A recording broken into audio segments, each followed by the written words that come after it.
Hey everybody, Royal Lions UK live reaction show, week 11, Bears at Lions. I'm Matt, he's Ash, and we are coming to you with the alternative broadcast from Ford Field, November 19th. Ash, Lions 7-2 against the 3-7 Bears. What are your expectations coming into this one? Complete and utter domination. Just, I they can cause us problems. We've all seen the clips of Justin Fields running all over us the past couple of years, but he got like 180 odd yards last year at Ford Field. Did it mean anything? No, we still beat them by a good margin.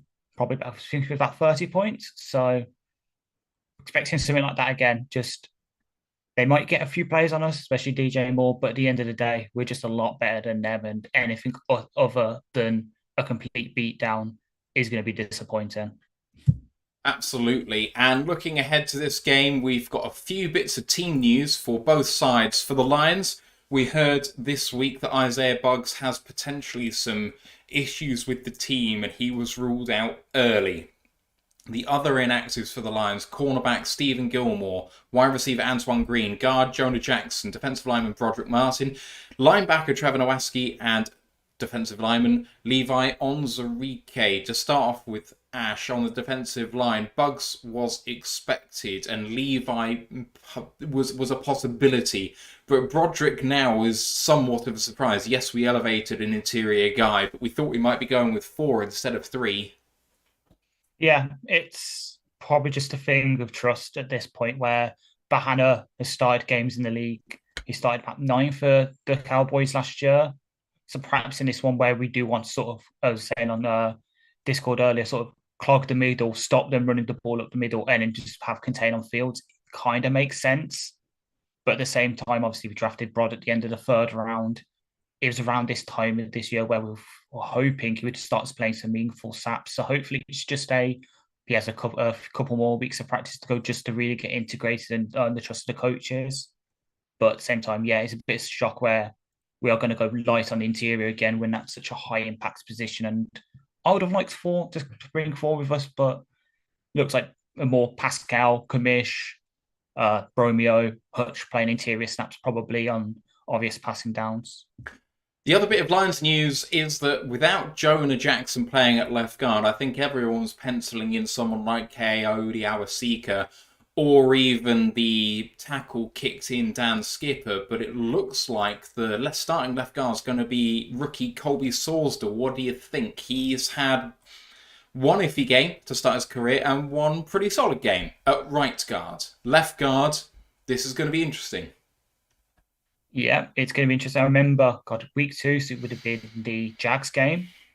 We did it. We flipped the backup interior, so he was doing it, and he didn't have the greatest game. But this shows trust from the coaches. What I was just saying with Brod, in practice, he must have showed out and the trust of the coaches to take that start. But at the same time, if perhaps he isn't getting off to the best start, I could see him being not benched in a way, but sort of pulled to protect his confidence. Because if for some reason, like Andrew Billings or someone does anything against him, which I don't expect because let's be honest, this Bears D defensive line is not good. It's we can see him protect his confidence, as I said, but I have faith in him. I have faith in him. We drafted for a reason, and he has played pretty damn well. And when he's played, even when he was flushed in at right tackle because we suddenly had a load of space of injuries, he was okay. Like PFF might not grade him the highest, but he wasn't the worst. So I'm all for it. Just get the guy snaps, especially if Vita, we pretty much expect to be gone at the end, not here next season, but with Graham and Jonah on expiring deals, worth time to see what we. On the Bears side of things, the inactives for them are the wide receiver Velus Jones Jr., their rookie old man. Rookie? No, last year's rookie. Second year player? Yes, I think. Yeah. Second year, I think. Defensive back Quindell Johnson, linebacker Micah Baskerville, who was actually called up from the practice squad for this game, so it's good news for the Bears in that respect in terms of their inside linebackers can go.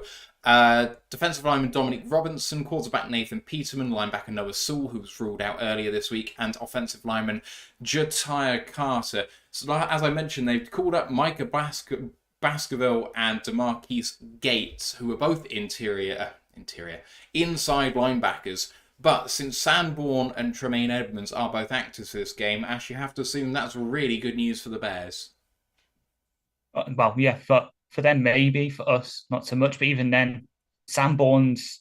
Because I was listening to today, I was listening to the Pride of Detroit preview podcast with the Bears writer. Sounds like Sanborn's kind of their Rodrigo, where he might not have the physical frame or the speed to play linebacker, but he's got the instincts. Sounds very much like Rodrigo. So he could be a weapon. He's a weapon in the run game. But Edmonds, all the athleticism in the world, hasn't really been playing that well for them this year. Like I know they've got rid of Roquan and traded him away and got some capital for him, but they kind of got Edmonds as a replacement for him, and it's kind of blew up in their face quite a lot. Some of the moves they've made over the past year, cough cough, Chase Claypool. So he's one of them. Like Edmonds could totally just come out and have a great game. He has it in him. Like there were times with the Bills where he was one of the best linebackers in the league, but with the Bears, not so much. Yeah, Sanborn I've actually seen a fair bit of. I've tried to avoid Bears games as best I can, to be honest, because it's just dire to watch. But Sanborn's really jumped off the page in a bigger way than Rodrigo has. He may be that sort of utility player where he kind of pops up everywhere, but he hasn't just been impressive for an undrafted guy. He's been impressive for a rookie linebacker no matter where he's drafted. If he was drafted in the second round, I wouldn't have been surprised, really, like with the way he's played. Obviously, at the time, I would have been because no one really knew who he was. But now you're looking at him thinking, "Wow, you have really gone some." And I think the frame thing is right about him, but I don't think it's something which has been exploited as heavily as Rodrigo has been with us. Unfortunately, Rodrigo is just getting picked on a little bit now when he's on the field, whereas Sanborn has kind of kept that aspect to him, and he's a really good blitzing linebacker as well. So he's got pass rush upside, which maybe Rodrigo doesn't. So that's a shame. The broadcast has started, so we are waiting now. Red Zone has about 3 minutes until they go live, so we're going to be counting those minutes down. Other games in the slate at the moment, kicking off in just a few minutes' time: Steelers Browns, Chargers Packers, Raiders Dolphins, Giants Commanders, Cowboys Panthers, Titans Jags, Cardinals Texans. Ash, it's a pretty good slate of games actually in this early window, including Chargers Packers, who could hopefully put them away for us in this season. Steelers Browns, without starting quarterback for the Browns, but that could be quite good fun. Raiders Dolphins could be a bit of a fun one as well, because the Dolphins have seemed to kind of lose these sorts of tight games sometimes, so it's going to be a good slate. Yeah, and you didn't even mention the one that I'm going to be kind of keeping an eye on, more with morbid curiosity than anything. Cowboys Panthers. Yeah. Whatever the over under of the sacks in that game, it's probably not high. It's probably not high enough. Like Bryce Young is probably going to get forward like a deck chair against Tank Lawrence, Micah Parsons, and that.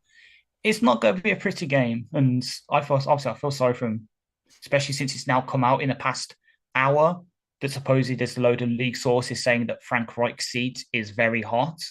So it might not just be that Bryce Young gets folded, but this might be Frank Reich's last game as a head coach. I think that he'll get to the end of the season, but I think all the chat is just that he's not going to survive Black Monday. Black Monday is going to come around, and that's going to be him for the chop. And it's really funny, isn't it? Because every coach that goes into Carolina just seems to fail, and they blame it on the coach as if, like, there isn't a bigger issue there, which, of course, is Dave Tepper, who seems to bring everything but success to Carolina. Plus, much more. Oh, bloody hell. Don't worry, it's Sorry. fine. So coming back to the Lions with the kickoffs a couple of minutes away now, what do you expect the score to be if people haven't seen our prediction show?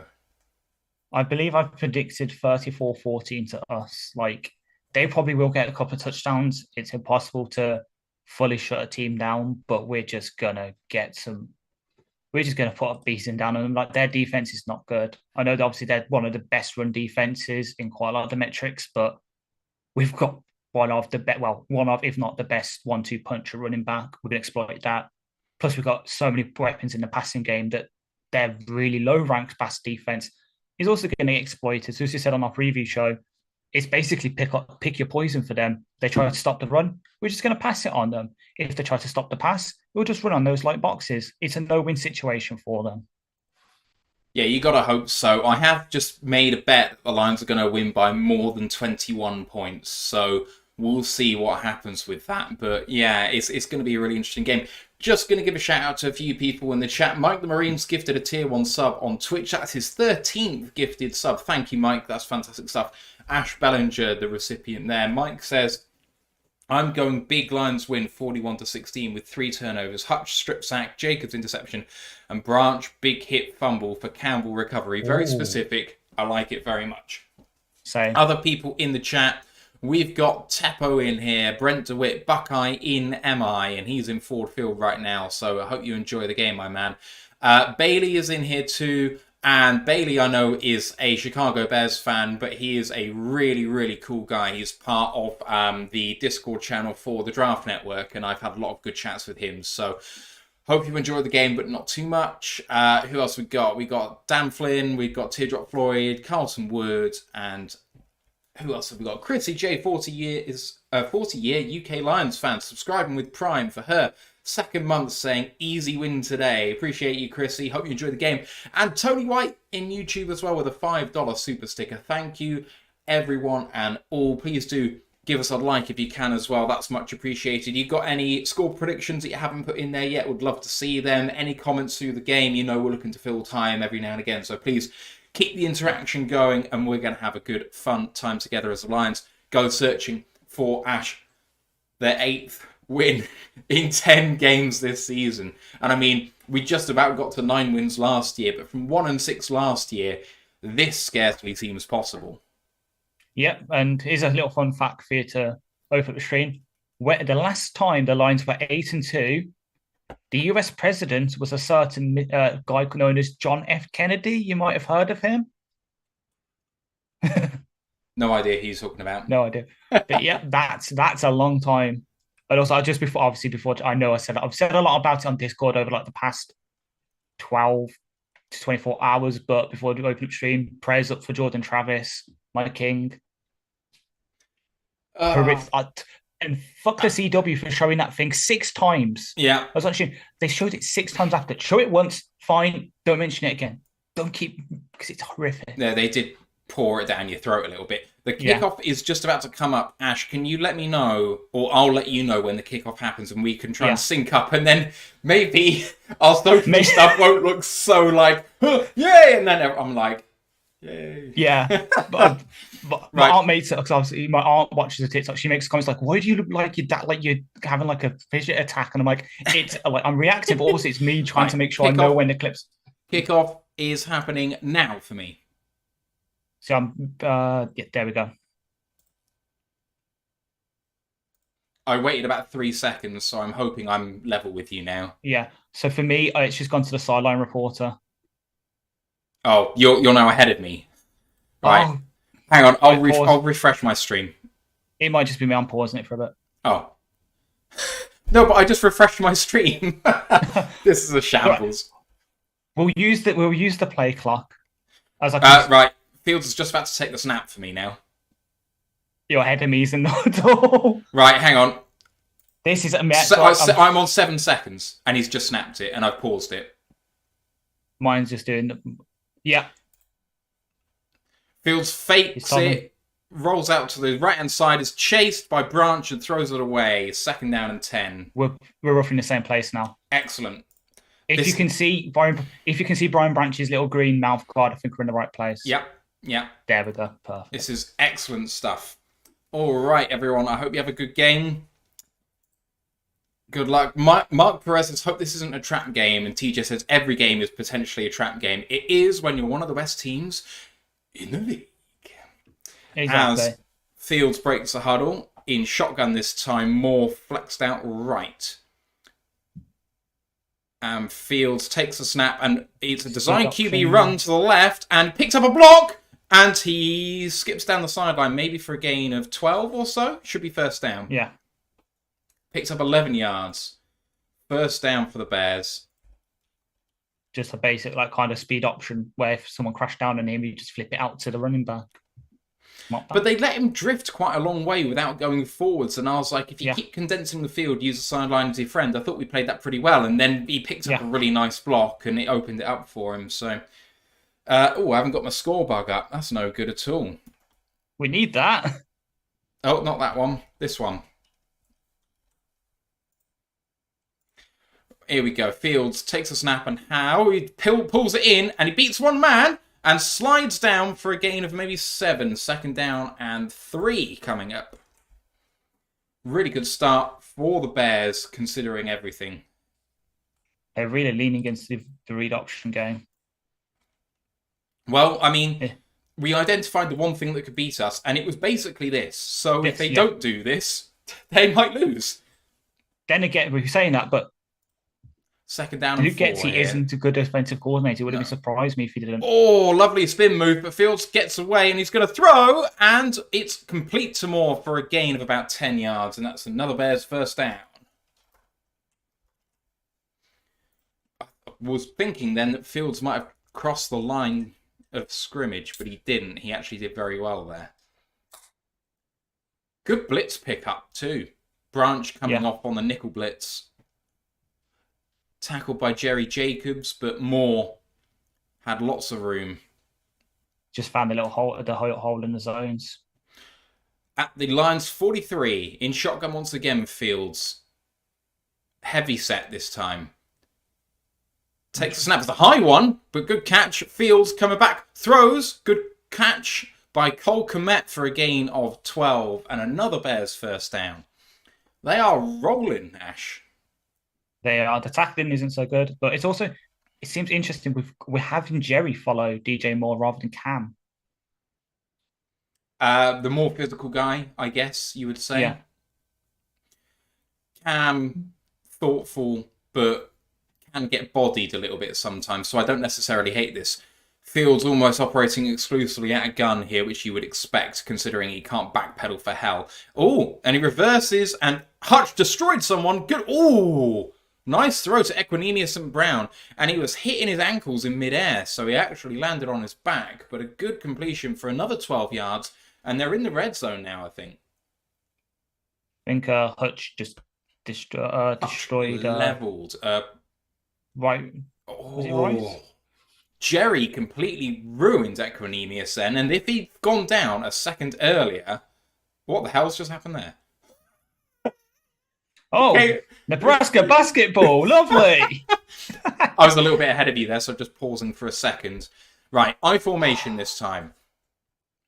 And Fields with the toss play to Foreman, and good tackle, gain of 5, second down and 5. First time, Ash, that the Bears haven't converted a first down for a while.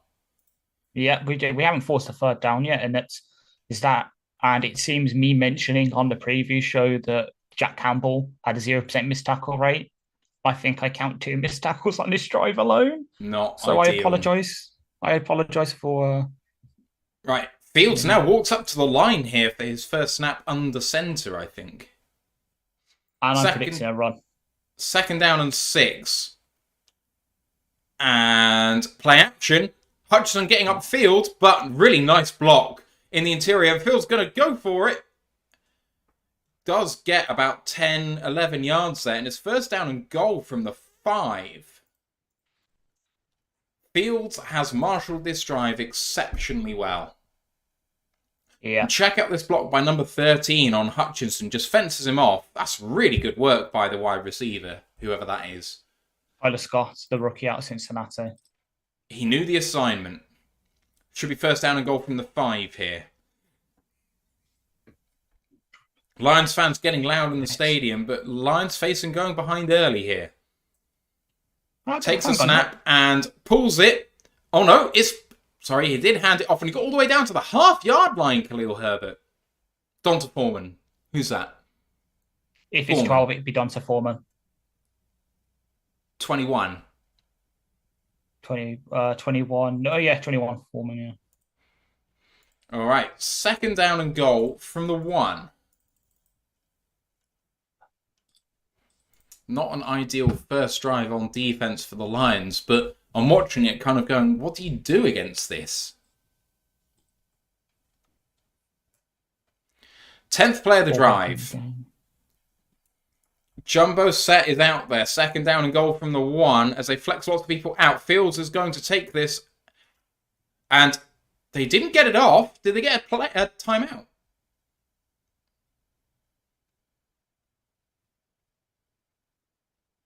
Oh, they picked up the flag to get a charge timeout. Yikes. It looked like they didn't get the play off. They threw the flag. He came in and about to say delay of game, but the sideline judge informs him that a timeout was just taken. 2nd down and goal from the 1 Ash as we're in a timeout at the moment. And I mean, what do the Lions do here? I have no idea. It's just been we've had good play calls. It's just it's one player's like not done their assignment properly, like missed a tackle swing, and it's led to conversions. It's fine. It's fine. Oh, they haven't stopped their clock at all. It says 20 seconds on the broadcast. That is wrong. There's about 9 minutes to go in this first quarter. 9:30, apparently. Here we go. Heavy set again, I formation. And Fields play action. Going wide and incomplete, but a flag in the end zone for pass interference on Will Harris. 1st down and goal from the 1 coming up. Has to be against Detroit. Yeah. Yeah, it is. I really didn't think that Will Harris had many hands on him at all, if any. Much. Let's have a look at this again as the replay comes up. I think this is a very, very poor call. Oh, no, he has a pull of his jersey. It's fine. Yeah. Unfortunately, that's fine. Though some people are saying it was uncatchable, so it shouldn't have been called. Yeah, but it did slow his momentum a little bit. Fields on 1st and goal, and it's a zone read, hands it off to Foreman, and it is a touchdown for the Bears. It's fine. The Bears always do better when they're on scripts, but as soon as they get past their first scripted plays, they fall apart. This is okay. Do not panic. I know it's the 6th straight drive we've allowed a touchdown on, going back to last week, but it's fine. If you say so. We'll be fine. We'll be fine. This is not copium. We'll be fine. That is the first points of the NFL slate, apart from the Cardinals, who have scored against the Texans early. I think it was a 48-yard touchdown pass to Rondale Moore. Ouch. Right. Ash, that is a terrific first drive for the Bears. You said about script. Well, they couldn't script that up any better than that. Exactly. And we had, for the most part, we've had good play calling. It's just, I hate to sing out the linebackers, but it's just the linebackers just blowing contain or missing the tackle, and it's allowed them to get a bit more than they should have done. Like, it's the opposite, but if it was the opposite way around and it was like a blown block, we'd all be happy. But yeah, it's just those little margins right now that are being the difference right now. But it's fine. Our offense can come out and we showed last week, no matter what a team scores, we can always score roughly that same amount. So it's time to do that now. And we'll see. If people really want some proper copium, again, I'm bringing up the, you know what? Yesterday, my team was 13-0 down in a game, and we lost our starting QB, and we came out to put 45 points up straight.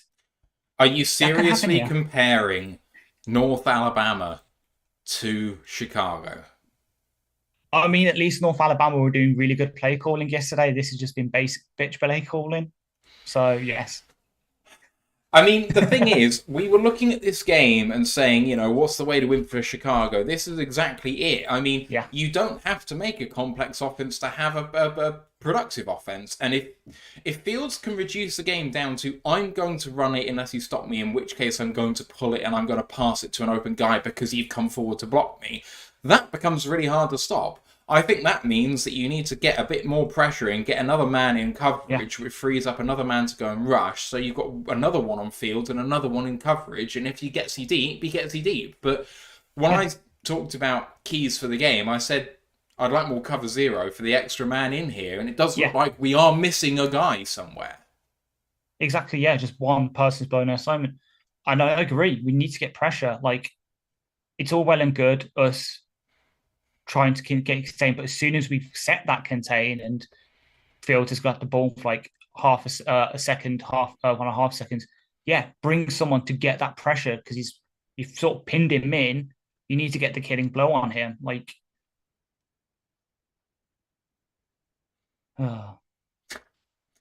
Yeah, so 10 play, 75-yard drive to start things off for the Bears. Fields went 3 of 4 for 38, also had 28 rushing yards. Did he have 28 rushing yards? Oh, wow. Bloody hell. Ugh, it's not good. Right, the Bears are about to kick off here for the second drive of the game. And it goes down the middle. And it's going to be recovered. No, it's not going to be recovered. Bounces in the end zone. Touchback lines coming out to the 25. And the question is being asked of the Lions early on offense. I mean, we've been thinking that this is going to be a super simple game for the Lions. But you don't want this Bears team to get ahead of you because they can run the ball a bit. And, you know, if they can stay on script to maybe go 2 scores ahead, this could be a very long day for the Lions. So the importance of hitting back straight away here is paramount. Yeah, well, one of the facts I found out for the preview article was that the Bears have like one of the best time of possessions, like timings in the league. They have like over half an hour. So yeah, they can run the ball, but sometimes they can still do that, win the time of possession, but still lose heavily. It's for us, especially with the weapons we have, we can strike quick, strike a lot. The Bears, they can hold the ball, but it's about just consistently scoring. That's probably their issue. Big play action there where Goff had about 6-7 seconds to throw. Couldn't find anyone apart from Amon St. Brown on the check down. 2nd down and 2 in pistol and hands off to David Montgomery, who gets a first down. Almost lost the ball, though. It is 1st down and 10 after a gain of 4, but he had his supporting arm ripped away from him, which exposed the ball. He was lucky to hang on there. Yeah. And of course, well, Monty's got to be one of the players to focus on in this game because it's his revenge game.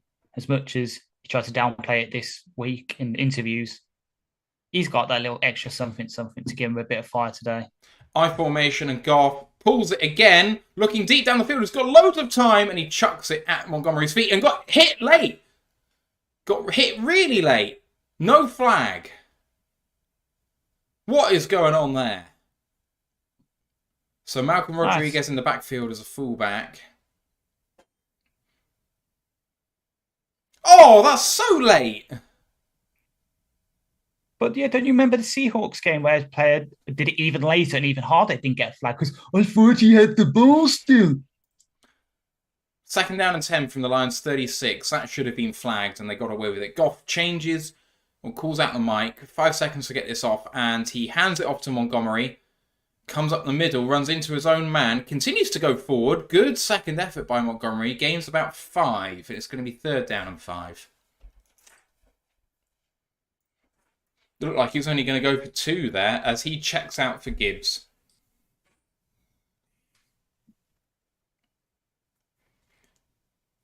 Thunder and lightning here. 3rd down and 5. Oh, Joe Bosa supposedly had a bad injury in the Chargers-Packers game.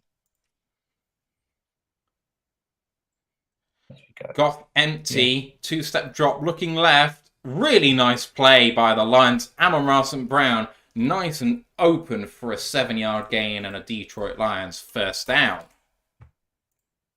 Who else? Who else? Just a quick speed out, wasn't it? Yeah. From the slot, went up 5 or 6, just quick out, and number 6 for the Bears had absolutely no chance. 6 being Kyler Gordon, of course. 1st down and 10, 7 minutes to go in this first quarter. The clock has been rolling in this game with very few incompletions. Strong I formation here for Goff at midfield, and this time he does hand it off. Good block by Rodriguez. Angry run for David Montgomery, and a gain of 5 for 2nd down and 5. But that is really good run blocking by Malcolm Rodriguez. Well, he understands. Well, we know he understands leverage from his background in wrestling. And to be fair, so I haven't appreciated it until just now. I was thinking about it. it makes sense. He would have good impact blocking because he knows it from the other side. So he'll probably be thinking, if I was being the defender here, what would I want to do? And then he will do whatever he can to stop that. So it makes sense. Goff in shotgun. Oh, he's been picked! Picked off by the Bears! It's Stevenson. Tyreek My guy. Stevenson, yikes.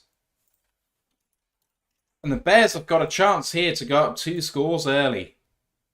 Did that come off the receiver's hands, or is that just a bad throw? Let's have a look. Oh, it's just a really bad throw. I think Laporta got contacted by a Bear early there, but I couldn't see it. Okay. Unideal. Unideal. Yes, but probably choice saying that, Laporta just ran his route but a bit too short into a defender, and Goff was doing a timing throw and through to where he thought Laporta would be. But if Laporta's getting contacted by the Bear before the ball is thrown, isn't that illegal contact? Depends on how. I think there's like a rule of how deep it can be. It's not, because it's like with press man, you can do press man up to 5 yards. But that looked like it was more than 5 yards to me. Joshua Mercer in the chat saying, now that's a fucking PI. What else have we got in here?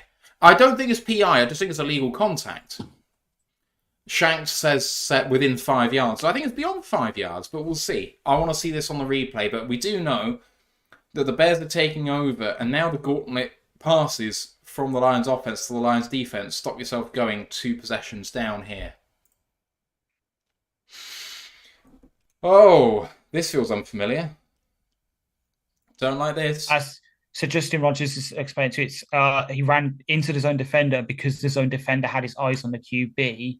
There was no intention there, so I think that's why it hasn't been flagged. Right, that makes sense. Ugh. Because it's kind of like, look, I hate saying it's Laporta's fault, it's Laporta's fault, not the defenders. Yeah.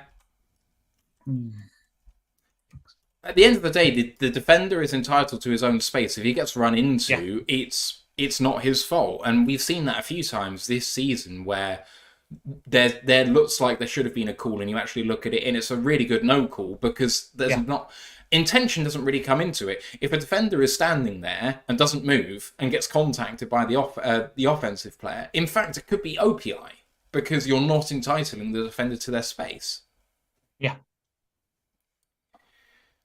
Flint Town just said Joey Bosa carted off. Hold on. Yeah, Bosa deserves better. Right. Obviously, it does stand. So let's have a look at this replay as we're out of timeout now.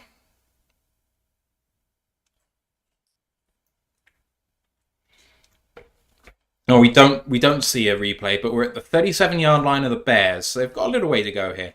Fields. Looked like that went early there. Fields pulls it down really well. And a good chase by Derek Barnes for a gain of 5. Let's have a look.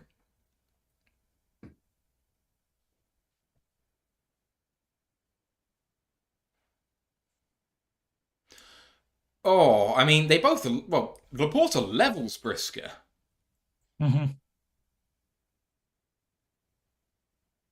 Yeah, 2nd down and 5 for the Bears here.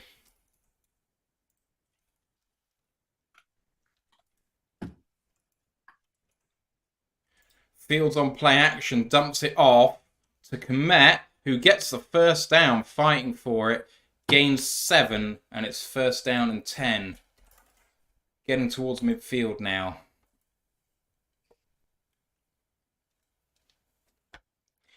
Actually, this is starting to get tough to watch. Yep. TJ just said it was Laporta's mistakes, not Goff. But I don't think it is Laporta's mistake either. He's just running his route. Like, sometimes you got a guy coming full pelt towards you. You can't get out of the way. Yeah. 49-yard line of the Bears. And he pulls it again. And he could... Oh, he got tripped up. That was really fortunate by the Lions. Because Fields could have gone a long, long way then. Let's have a look at this. Fields lost the ball, but I think that it was down by contact. What a tackle by Anzalone. And Yeah, shoestring. Literal definition of a shoestring tackle. yeah, Jesus and Christ. second down and 3. Fields really is doing it with his legs, and we've got to punish him physically when we can. Even if he gets the first down, make him hurt. 44-yard line of the Lions in shotgun now. Fields does hand this one off. Could get contacted behind the line and does. Into his own man. Loss of 2, and it's third down and 5. Lions with a chance to get off the field. And and I was just about to say, well done to the Bears for recognising, obviously, we've got a lot of girth on that defensive line right now, so they're not running into it. They're trying to run outside zone. It was just a really good play there that stopped them. Good game plan, like good recognition from them, and good play calling. Third down and 5. Yeah, it's been hard to watch. Good play calling. From the 46-yard line of the Lions, this probably is 4-down territory, to be honest. Third down and 5. Spreads it out. He's on his own now back there, Fields. He needs to get the ball off, and he has just got it before the time goes. Fields passes. What a good pass, but he's short. What a tackle by Anzalone. He's short. It's been called down by contact. It's Tracy Walker tries to run it all the way back just in case this isn't down by contacts, but I'm pretty sure it is. Anzalone, Ash, with a terrific tackle for 4th down and 1. 100%, and props to whichever line just absolutely clotheslined a Bear. So you see when Tracy's returning it, someone just comes and just blasts one of the Bears. Love it. Oh, what a hit. And does that come out early? So looks, he's there. That was not caused by the ground. That's not possession. Yeah, he does have possession. I think that's Lions ball. Yeah. I was also just seeing it's Julian Okra I'm giving props to. He's absolutely blasted Patrick. And Patrick is now, as you can see, he's coming out of the game. Well, I mean, at least they have a ready-made replacement in Cody Whitehair, who was the starter up until this week. True. I'm going to be surprised if the Lions don't throw a flag here. That's a blindside block if you've ever seen it. Yep. No flag on the Lions for that, which is good. 4th down and 2 is the correction. Bears offense still on the field. Why haven't the Lions thrown the flag here? I have no idea. For once, I would actually back Dan throwing the red flag. I don't see any part of his body that was down. Lions playing with fire here. 4th down and 2 as the clock now winds. 3 minutes to go in the first quarter. 4th down and 2. 0 blitz? I'm thinking 0 blitz. Looks like it. Foreman comes back in beside Fields. I think they might be trying to draw him off sides here. Well, no, they do take the snap, and Fields looking to throw, and gets it out to DJ Moore for a completion of 4 yards and a first down for the Bears.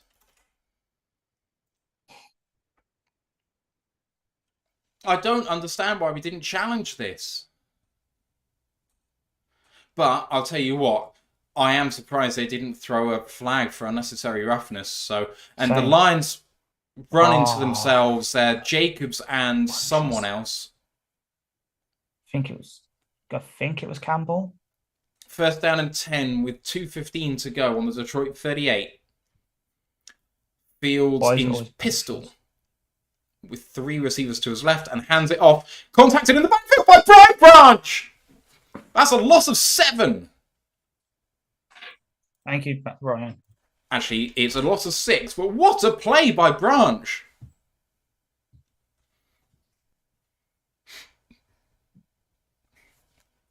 Amazing. And Foreman tries to get away and actually goes backwards into it. Branch almost punches the ball out as well. Oh, that was close. Second down and 16. Would have been funny if he did doing a peanut punch against a team that Charles Tillman used to play for.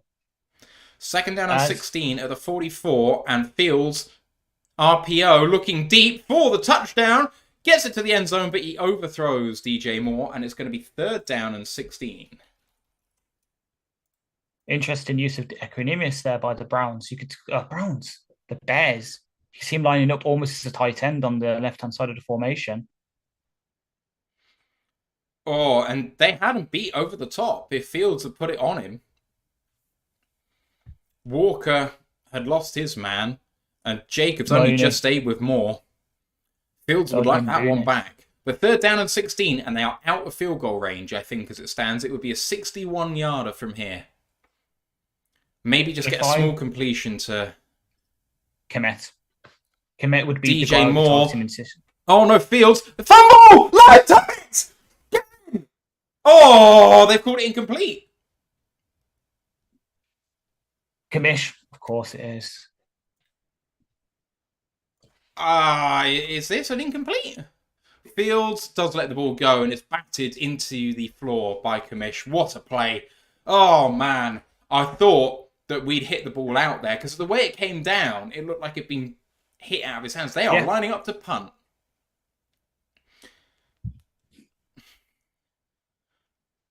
Shank says, love the energy. Jared Goffo's commission, Brian Branch, a nice hug and a stiff drink right now. And the punt goes into the end zone, so a net gain of 24 yards for the Bears there. And the Lions take over with a chance to get level. I'm just looking for the league. Because, oh my God, Tommy DeVito was scored for the Giants. Oh God, Washington, what are you doing? I think it's because Howell threw a touchdown, an interception, I believe. Just looking now. Yep, he's thrown an interception. I took the Commanders -9 or something, so I feel bad now. I mean, not that bad, but not great. Donta Foreman, 4 carries, 3 yards and a touchdown does not make me feel great. But, Ash, that was a much more promising drive for the Lions on defense. The Bears got the ball in good field position. Lions put him in 3rd down twice. Put him in 4th down twice. Obviously didn't get the first 4th down. Could have challenged something and didn't. But maybe a bit of progress shown there. Definitely. Made it like Branch had a great play, Kamish had a great play, but yeah. Just a really good play call for the Bears on the 4th down. Bunches is really good to use against man coverage for the exact reason we saw. You have one of them running in breaking route, the other running out breaking route. It just picks the defenders. They run into each other. So, really good play call from them. But yeah, we managed to clamp down when we needed to. And now, I don't say the offense needs to come out and score, but I want them to come out and score. Make it 7-7. It's back to 0-0 then. And then in that kind of situation, I have way more faith in our offense than theirs. But if we don't score here, and the Bears come out and get a field goal, 10-0, that's a bit harder than 7-7. Yeah. What an awful punt by the Bears. I mean, at the 44-yard line, you cannot afford a touchback. I mean, what? Gill isn't that good. No, I know. Like, if you are going to kick that far, why not try and make it so that you're kicking towards the touchline? Don't allow a return and try and make it go out at the 1 rather than make it just allow it to go in the end zone. Because you're hoping that your guys get there, and even if they do, they could miss it. Like, it's the worst of all worlds. I don't get it. Exactly. Go for the coffin corner. I mean, it's a drill in Madden, for goodness sake. Exactly. Here comes I can't do it. I can't do it though, because you've got next gen. I don't. So I can't do all the nice drills.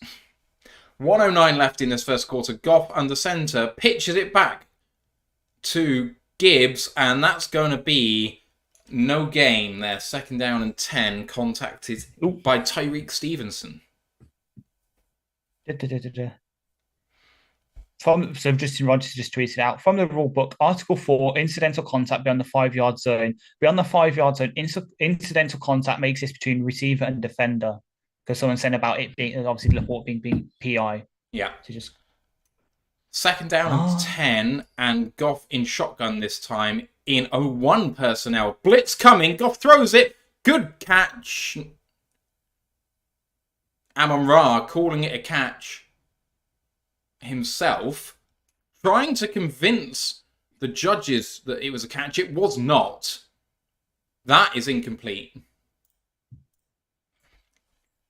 They have ruled it incomplete as well. Amon-Ra trying his best to fool him, but that definitely went straight into the ground.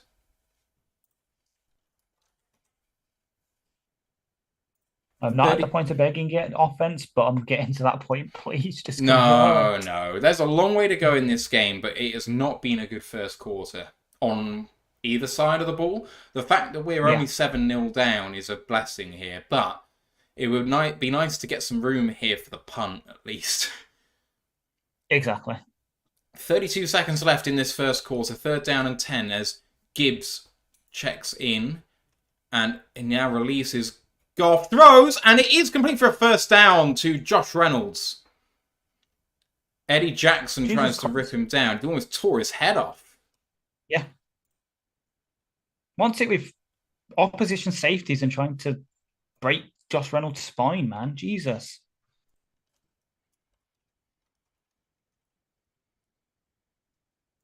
Oh, it's not been great so far. The Lions are lining up to run another play, but they don't get it off in time. Oh, and they almost got a jump on the Bears, but the timeout was called for the end of the quarter, and the Lions are being held on offense for the first time in a long time. That's not 6-0, beg your pardon. It is 7-0 Bears, and there is your scoreboard for the first time today. Field 6 of 9 for 52 yards and also 5 carries for 41 yards. Donta Foreman, 4 carries for 3 yards and a touchdown. DJ Moore, 2 of 3 for 19 yards. Also Cole Kmet, 3 of 4 for 20. Jared Goff for the Lions, 3 of 6 for 28 and an interception. David Montgomery, 3 carries for 13 yards. And Amon-Ra St. Brown, 2 of 3 for 17. The interception was by one of your favourite cornerbacks in the draft, Tyreek Stevenson. Ash, thoughts on the first quarter? Not the best. Not the best, but there is small promising signs. A couple of good players on defense to sort of clamp down when we needed them to. We are moving the ball on this drive. So small little times, it's just a consistency. Like, okay, yeah, Goff trying to throw where to the reporter is happens. Just a good play by Tyreek, as we said. It's just one of them, but we've got to shake it off, to quote Taylor Swift, and just come out in this second quarter and just put our foot down. Put our foot down is the word. And, I mean, the run game hasn't got going yet, and the passing game has not been there either. I mean, we've only run 11 plays on offense in that first quarter. 10 plays. It's not enough to say anything about it, really. Yeah. As I'm trying to remove this bot. Yeah, the bot, yeah. Hide user from channel. There we go. Yeah. Yeah, Mark says first quarter was rotten. What the rest of you guys think? Mike Marine says, I would tell our defense to hit fields on every RPO. Yeah. Yeah. Yeah. Hey, well, we've played the running back every single time. Yeah. Exactly when we should be playing fields. Like, I said as much on the preview, didn't I? Always play fields on RPOs because he's the bigger threat out of them, out of him or Herbert or him and Foreman, to us at least.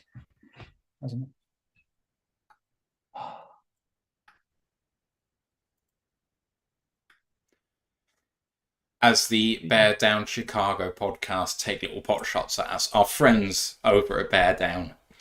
As we come out of the first quarter break, Lions on offense now at their own 31.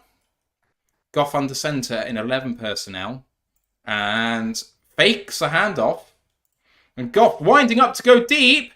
And that's a massive hold! And it is a big, big DPI there. He's calling push off. Come on, mate. Jalen Johnson on Josh Reynolds streaking down the field. Let's see this. What happened to the cameraman there? massive DPI, Ash.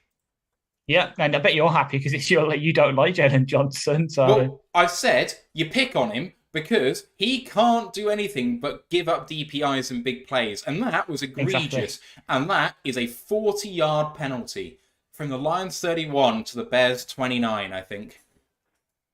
Huge penalty, and it flips the field. It's down at the 35. That's a harsh place to throw the flag. Goff hands this one off, and Gibbs beats one man, but there's a flag down for a hold. I think it's on Sawster as well. Well, move. Rookie mistakes happen.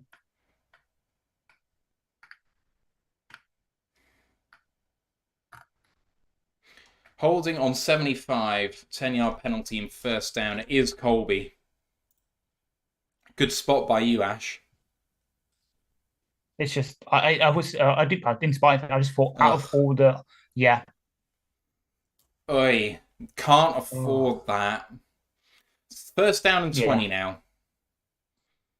Goff takes a snapping shotgun, two-step drop is looking, gets through progressions, throws, and picked again! For fuck's sake. Excuse my French, but for fuck's sake.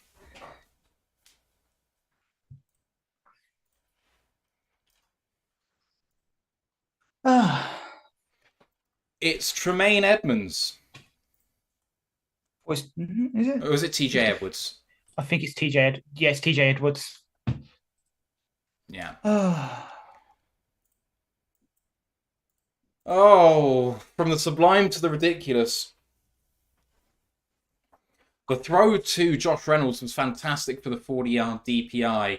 And then he had lots of time to throw that, but just struggling here, Jared Goff. Yep. No other way of putting it, anyway. Oh, jeez. He almost has as many completions as he does interceptions so far. That's a fun stat, isn't it? Yeah. It's fine. It's Jared's just trying to do his best, as I was doing in mini golf yesterday. Just play badly at the start to make the comeback story even better. Oh, it's rope-a-dope, is it? Exactly. I'm not going to tell you how mini golf yesterday went, no, because let's just say that narrative did not work for me.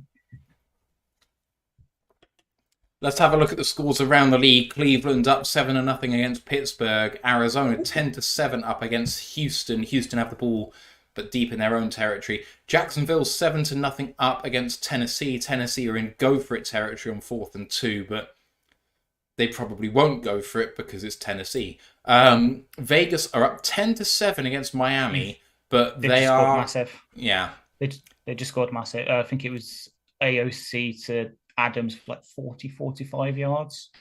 So Miami now have the ball at their own 25, and Dallas is 7-0 up against Carolina and have the ball in field goal range, 3rd and 19. The Chargers are up 3-0 on Green Bay, and the Giants are 7-3 up against Washington, but about to punt the ball away. So that's all of your results up to date. Ash, this has been a rough start for the Lions on offense, and the defense is being put in a hole because they have to stay on the field so bloody long. Yeah, it's not the best way to try and beat Chicago, because if other than sacking the quarterback, there's one thing they don't really do, and that's getting takeaways. We've given them two. Like the first one, okay, no one's really to blame. Just a good play by Tyker Stevenson on and all that. This second one, we've definitely given them that. Right, here come the Bears. We need the Lions fans to get loud, and here is Field. This time gets hit. That's a zone read, play. And they blitzed him, and that's Brian Branch with the sack. Branch and Aiden just. Let's see the pick again here. So Goff we have to. in shotgun. 3-step drop looks right. First read isn't there. Second read isn't there. And then he tries to throw over the... Why does he do that? He had Malcolm Rodriguez in a check down and decided not to throw that and to try and throw it to DPJ instead. But that was just covered. You don't exactly as much as we love you, Jared, and you do have an NFL arm. You don't have that level of arm, unfortunately. Yeah. 2nd down and 12 here after the sack on Fields. And are they going to get time to get this off? It's going to be a flag! Flag is thrown. Did they get the timeout? No, they didn't. It is a 5-yard penalty for delay of game. 2nd down and 17 coming up. I was about to say, obviously, it probably means asking this, and it actually turns out you can't do this, but if you had the chance to pick between 2nd and 17 or 3rd and 12, which one would have you done? 3rd and 12. Same. But you can't You can't. You can't. Exactly. Right, here comes Fields then in shotgun this time.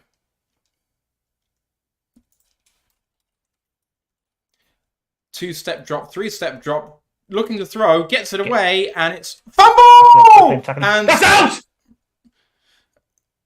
Lions have it, I think! They do!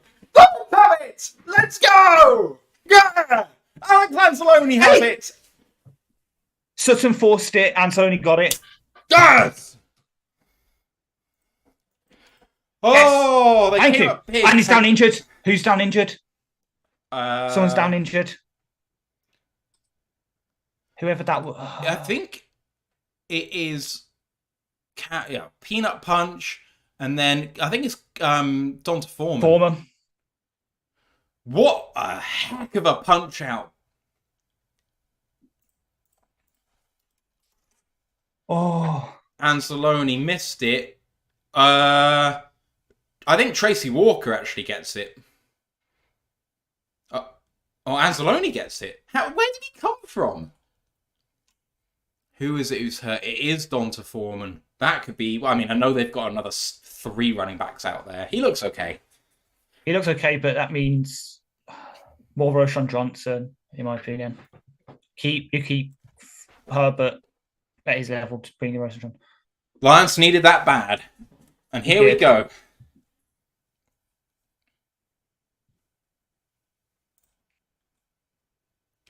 And the Let's Go Lions chance coming up. I know it's predictable, but first play, hand off. First play touchdown. First play touchdown, please. Yes, that would be lovely. First play for me, I'm calling a run from Monty. It has been a trend that in this position with a takeaway, they go play action deep. Just saying. Goff under centre. Play action. Looking deep. Does he have it? He's going to run himself. Run. Slide, you idiot. Thank you. And he gets himself 3 yards. 2nd down and 7. I called it. You did. And I'm just going to say it. Please.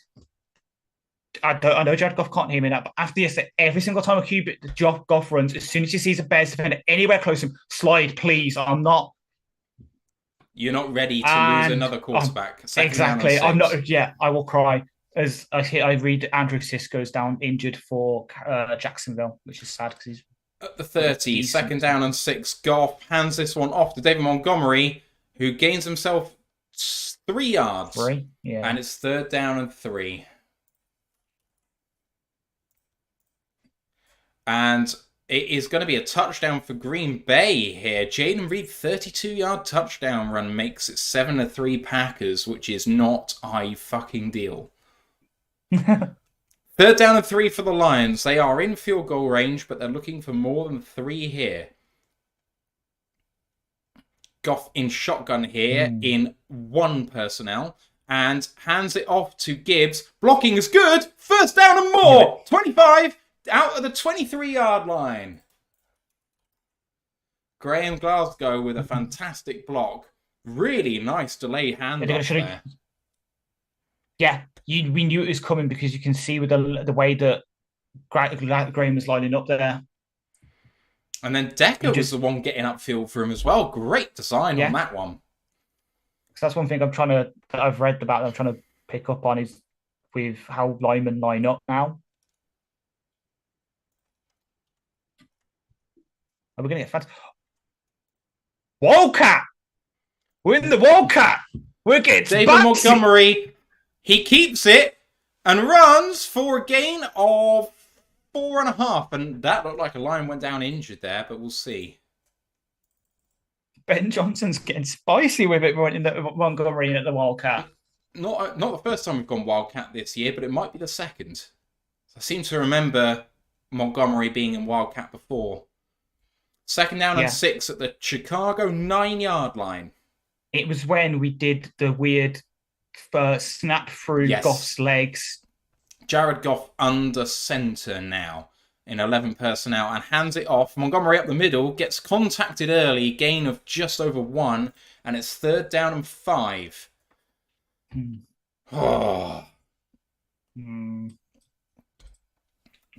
That's not ideal third down position, but get 3 here and you expect the Lions to go for this. So do they accept 4th and manageable, or do they go for it on 3rd and 5?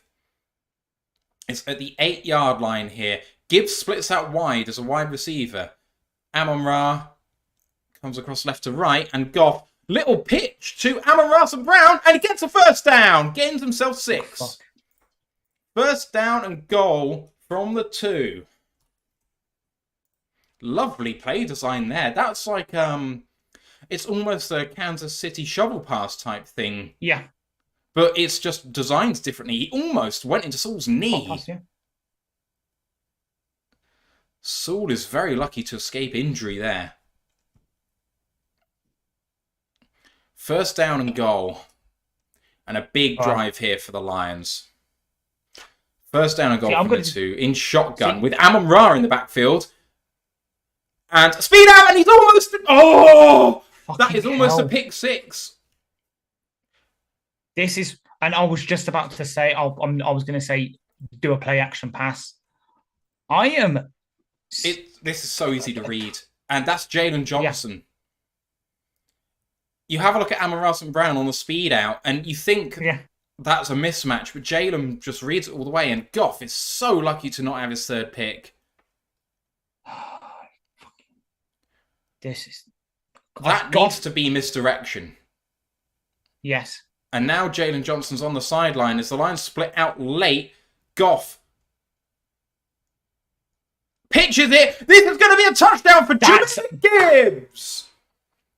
That is a good play call. That is a lovely counter play. Everyone goes right, apart from Jahmyr Gibbs. A pitch out that way, and the Lions have 6. Thank fucking God. Collective sigh of relief for all Detroit. Yes. What a lovely play design this is. Everyone goes right, apart from maybe Sam Laporta. Sam Laporta is the blocker on that side, and he fences it off. Great. That is I'm quicker than you. Which is probably going to be the case for Gibbs against most people. So I'm all for it. PAT coming up now for Riley Patterson. Snap and hold were good, and Patterson is good as well. 7 apiece. Jahmyr has the touchdown, but that was all led by the Cameron Sutton kidney punch, which turned over the ball after the Lions have turned the ball over twice already in this first half. Ash, it could have been very, very bad. Instead, we're all squared up. Yeah. Could have gone. Goff, for the first time I'm going to say for the first time in probably over a year, Goff is scaring me right now. Like for the past season, he's been pretty decent. He's been decent at limiting the turnovers. Okay, yeah. Obviously, he had that massive stretch where he didn't throw an interception, but there was some where, you throw one interception and he'll bounce back from it. Right now, he's on 3, 4, definitely 3 turnover-worthy plays, to quote the PFF stat. That's not good.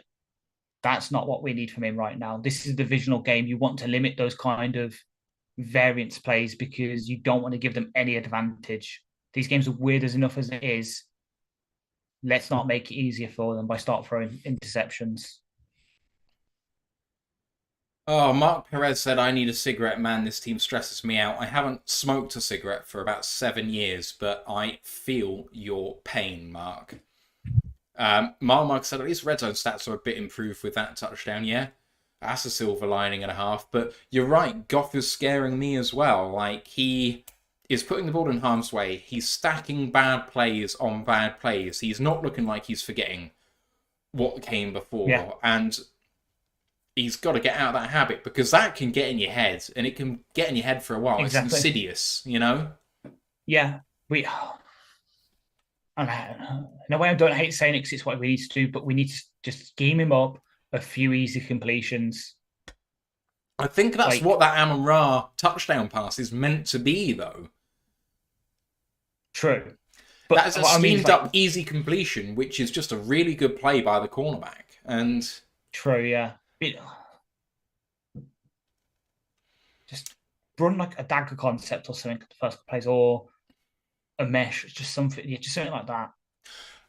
All of Michigan rejoice. Chargers have scored and are up 10-7 against Green Bay. What fun! 1st and 10 Let me have a look. it's must have been a pick six because it was just showing Green Bay with the ball. I don't know. It was a 51-yard pass from Herbert to Stone Smart to their third tight end. Nice. Dallas up 10-0 against Carolina, and they have the ball. Vegas up 10-7 against Miami. Miami in the red zone. Jacksonville 7-1 up against Tennessee. Houston 14-10 up against Arizona. Cleveland 7-0 up against Pittsburgh. Kick for the Lions did go into the red zone, but came back into the field of play, and the crowd reacted to it as if they thought they could recover it, but they did not. Mike the Marine says, Goff, self-induced stress. I mean, he's inducing my stress. Yeah, same. Tepper says, Goff is off tonight. Hopefully he can turn it around. I mean, it's been a trait of his that he has been able to turn it around, so I believe in him. I really, really do with everything I have. Same. Like, I'm all for, I know it's obviously one of the big conversations, I'm all for, I just Fields hands it off and runs straight into the Lions, and that's a gain of 1, 2nd down and 9. Sorry, Ash. Just seen on Twitter that Derek Stingley's just picked off Kyler Murray, so I'm all happy there. No one likes Kyler anymore. I can name you one person who loves Kyler. Does he still love Kyler? Yes, he's a big bum licker for Kyler, but he also did tweet about 5 minutes ago, this is the Goff regression game everyone's been waiting for. It was going on too long. Bastard. So that just shows that his QB evaluation, actually, yeah, that, and also because he loves Jordan Love, which is a massive clue. Hands off. And big hole, but only gains himself 4 yards. It's 3rd down and 5. That's Khalil Herbert. Good play by the Lions' run defense there. After a big hole opened up, it was closed quickly. I know well it's done, technically Derek not a Barnes. 4-3. I know technically it wasn't a 4-3 look, but 3-4 look, but that was a 3-4 look. Yeah, it was. 3rd down and 5. Fields observes. And the Lions fans are really loud in there. 0-1 personnel are here. And Hutch with the spin. That's got to be a hold! Fields on the crossing route. And I think that Khalil Herbert got there. Let's see where this is spotted. They have given him a 1st down. It got tackles 1 yard short, but was never down and spun his way on branch. Where's the holding call? Exactly. Left tackle Braxton Jones. I think that's a hold on Braxton Jones, yeah. Yeah, but on I think it was Romeo. Yeah, I think you're right. But did you see what Romeo did when he was down on the ground though? What? Which I respect. Kicks Braxton. Braxton got him down, and Romeo just gives him a kick in the gut. Like Fields looking, throws, and lovely completion down the field to number 11 for a gain of 30 or so. Darnell Mooney. Flips the field for the Bears. Lovely throw. Julian Aquara tried to get in his face. Well played by Equanimeous and Brown. Then Anzalone gets in his face. Gets the throw off. I thought that pressure was going to bring something there for the Lions, but it didn't. Place the ball with the defender of the ball. Well done, Justin. 1st down and 10 at the Lions 41. For a minute there, I thought we were going to get a wishbone lock. I was going to be like, ooh. Fields doesn't hand this one off. Throws quickly out, and good play by Cam Sutton to try and contest there. But Equanimeous and Brown had the catch, and it's 2nd down and 4. 2nd down and 5, correction. I think that there was a fingertip on that from Cam Sutton. Good work. Mm-hmm. And this one is handed off to Khalil Herbert, and the pocket collapsed for only a gain, I think, of 2. 3rd down and 3. Calling it 3rd down and 2. As the St. Browns are in, of course they are. One wearing Lions, one wearing Bears, because what's more fair than that? They're wearing the weird half and half. Oh. It's so John's wearing Bears up until about there, and it's Lions down, and then vice versa for Miriam. 3rd down and 2 at the Lions 33, just in field goal range here. And Fields on the option to the left and runs into the Lions, and he is short. Short by about a yard. Again. What a play by Brian Branch. He is having himself a day. Of course, we are talking about the 3rd best slot defender in the league according to Next Gen Stats. Oh, he's going to be getting better than that. Could be number 1 by the end of it. He took Fields by the head. I think he gets him by the head. Oh, he punched him. Branch punched him in the face. He 4th benched and him. 1. He benched him just like the Bears should do. 4th and 1. 4.5 yards here. Got to expect Fields to keep the ball here. And they snap it, and Fields does key. No, he doesn't. Get the 1st down with the handoff to Roshan Johnson. 1st down and 10. And I'll tell you what, the time is running down in this half very quickly. Mm-hmm. Not a lot of not a lot of interceptions. Jesus, that would be completely wrong. Not a lot of incompletions, running the ball. This could be overdone by 8:30, 9 o'clock. Perfect. Don't know about perfect, so I live for Lions games. I want them to last forever. So do I. 27-yard line of Detroit here in under center here in the I formation, and play action. Fields looking deep and throws it deep and almost picks. That was Brian Branch again. Oh, that was a really wobbly pass, Ash. Mm-hmm. Jeez, just it's edgy. Great read. It's a great read from Branch. So close. Threw it to DJ Moore and so close. I think Moore turned into the defender then. Yeah. Oh, so close. Well, Fields is looking at his hand. 2nd down and 10. Fields in pistol and hands this one off. And it's going to be a big tackle for a loss through the middle by number 90. Quinton Bohanna. What a tackle. Now that is a big slab of meat. 3rd down and 12 for the 360-pound mountain Quinton Bohanna off the practice squad today. There's some blood coming out of Fields' hand. Not a good sign for busting. 3rd down and 12. Very much in field goal range here at the Lions' 29-yard line. They're 1 for 4 on 3rd down so far tonight. 5 seconds to get this off. He's in in shotgun, and takes a snap with double zeros showing, but he got it off in time. Throws it, and to DJ Moore, who slips a tackle, and he is got there. He's got there. How did he do that? He got 13 when he should have been about 7 short. Yep. This is rough.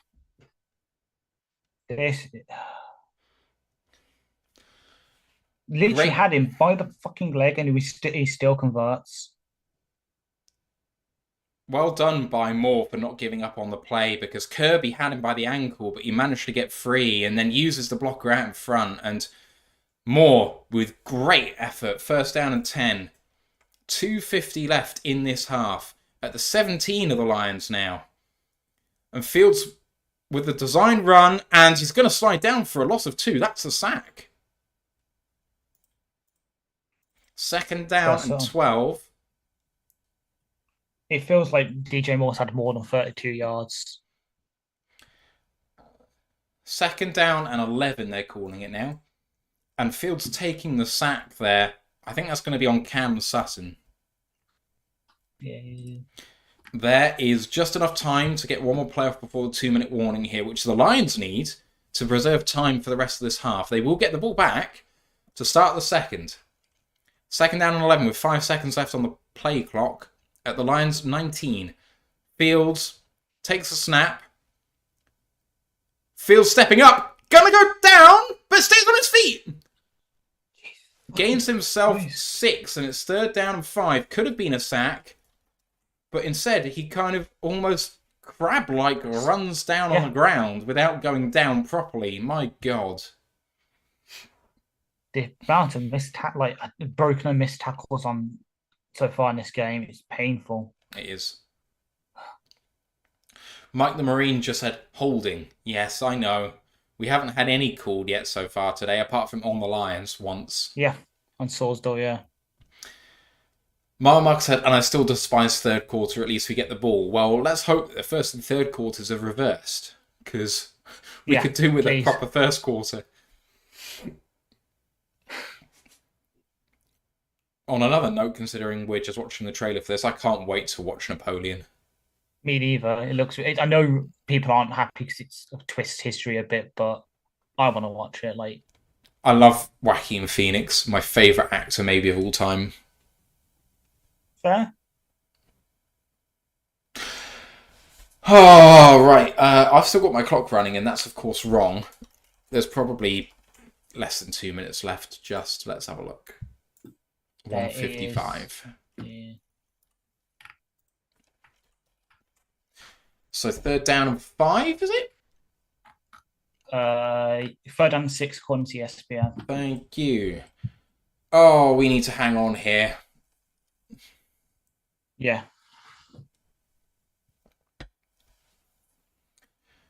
Joshua Mercer just said, apparently the Bears are like, hey guys, we suck, so let's just save all of our energy against the Lions since the NFL never calls holes for their defense against them. Or against a team that plays them. TJ says, Lions do need to stop celebrating on one good play when most of them were terrible. It does feel like we need to front up a bit more, to be honest, because they're not stacking 4 good plays together, and when you can't do that, you're not going to stop anyone.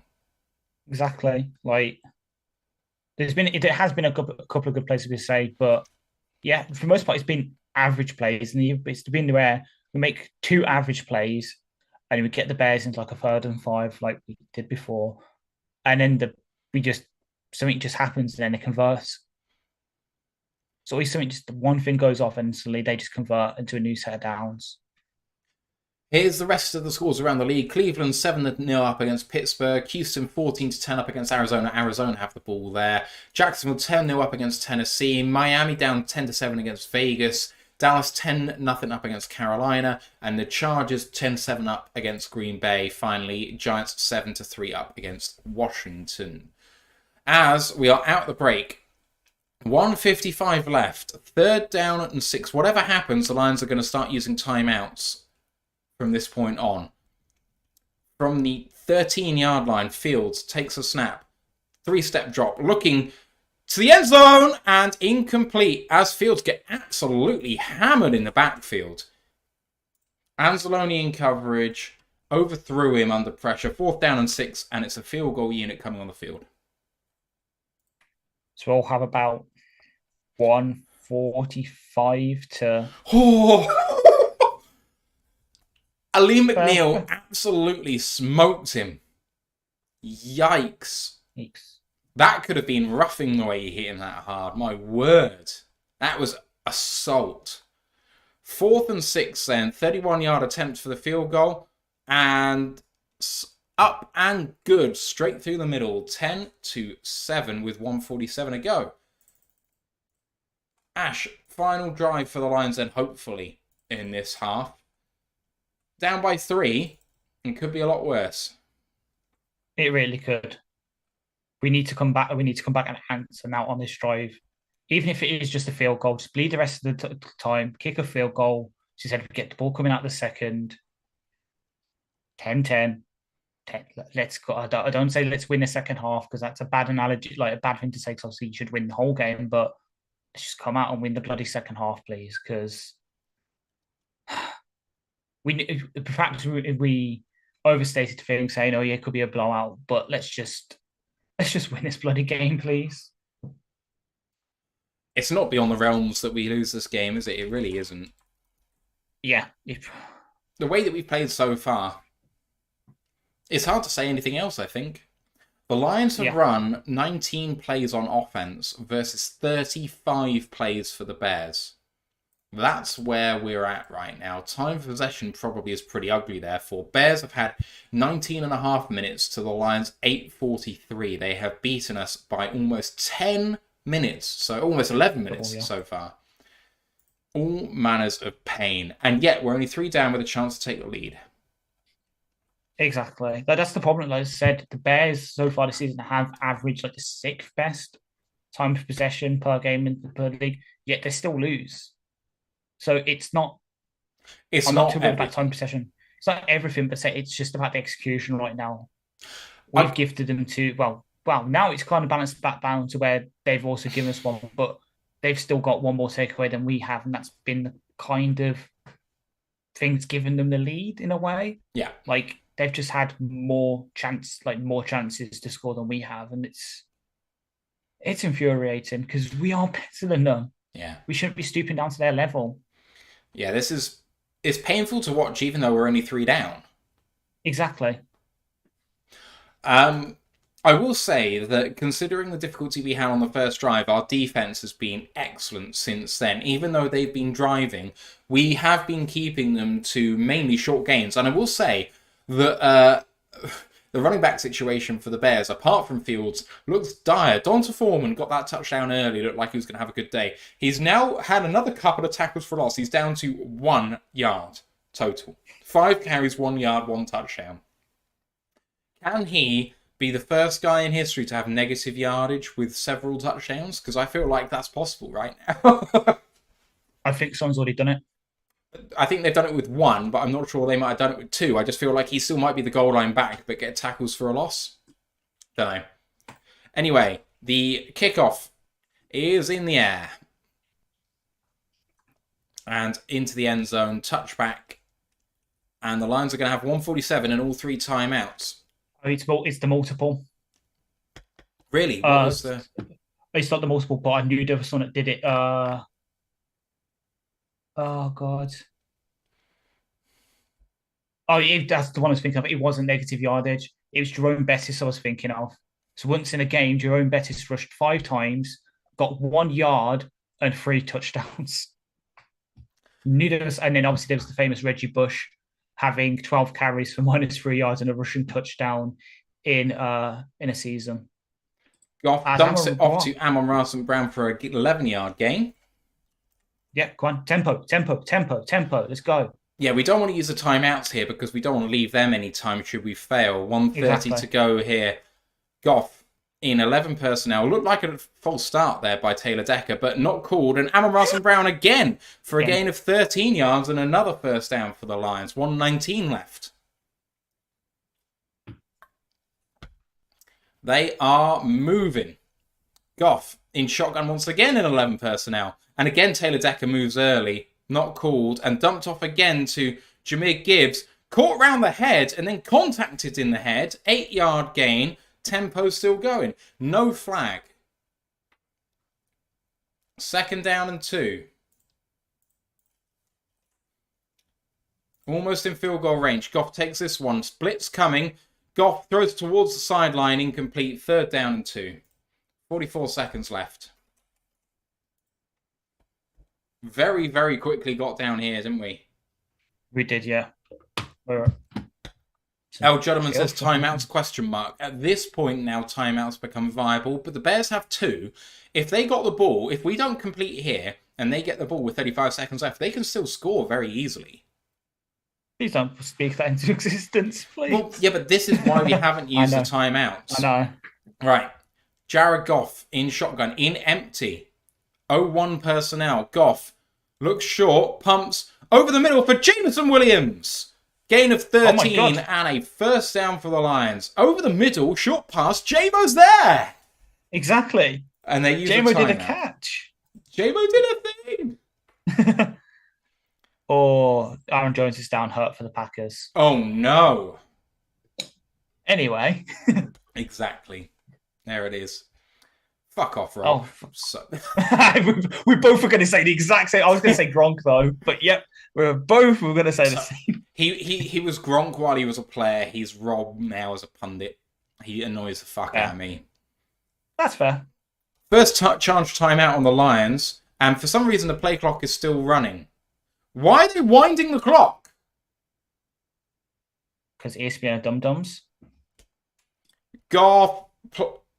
Chicago bring a blitz. Nice throw to Gibbs. And I think the knee went down inbounds, but they're calling timeout. What are they going to put on the clock here? 2nd down and 2. They need to put back all the time they just lost. I'm on the website trying not to look at if there's any update, but they're saying Don't. it's 26 seconds now. I'm trying to see. I've got it so I couldn't see if any players around what they were. They've put It should be 33 26. seconds on the clock at this point. 2nd down and 2. Goff. At the 22 of the Bears. In 11 personnel this time. Goff. Blitz coming again. Dumps it off. There's a little screen out in front here for Jahmyr Gibbs. Gets all the way down to the 9. 26 seconds left in the second charge timeout on the Lions. See, I don't think that was a screen. I think that was Gibbs having some awareness. He was running a wheel route, saw the blitz was coming, so stopped it to sort of make himself available for Goff. It was a screen, I'll tell you right now, because Sawsdall and Glasgow release upfield on the dump off. Oh, there you go. Fine. I was just focusing on Gibbs. But yeah, Gibbs see Glasgow in front, yeah. Yeah. Definitely designed. First down and goal from the 9 as Riley Patterson is warming up on the sideline. I think that's premature. Yes, I was about to say we've got 3 chances for the end zone here. Goff on first down and goal from the 9. In 0-1 personnel once again. Laporta's at the bottom of the screen as a wide receiver. I'm expecting like a fade or something from him. Goff, under pressure, throws it away. No one in the area. I think he just got outside the tackle box. I am not convinced. Not convinced he was out of the tackle box here. Let's see if they throw the flag. Oh. It's on the right hash. And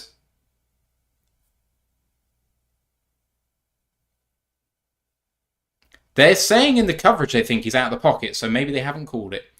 2nd down and goal from the 9. 20 seconds left. Goff hands it off to Gibbs.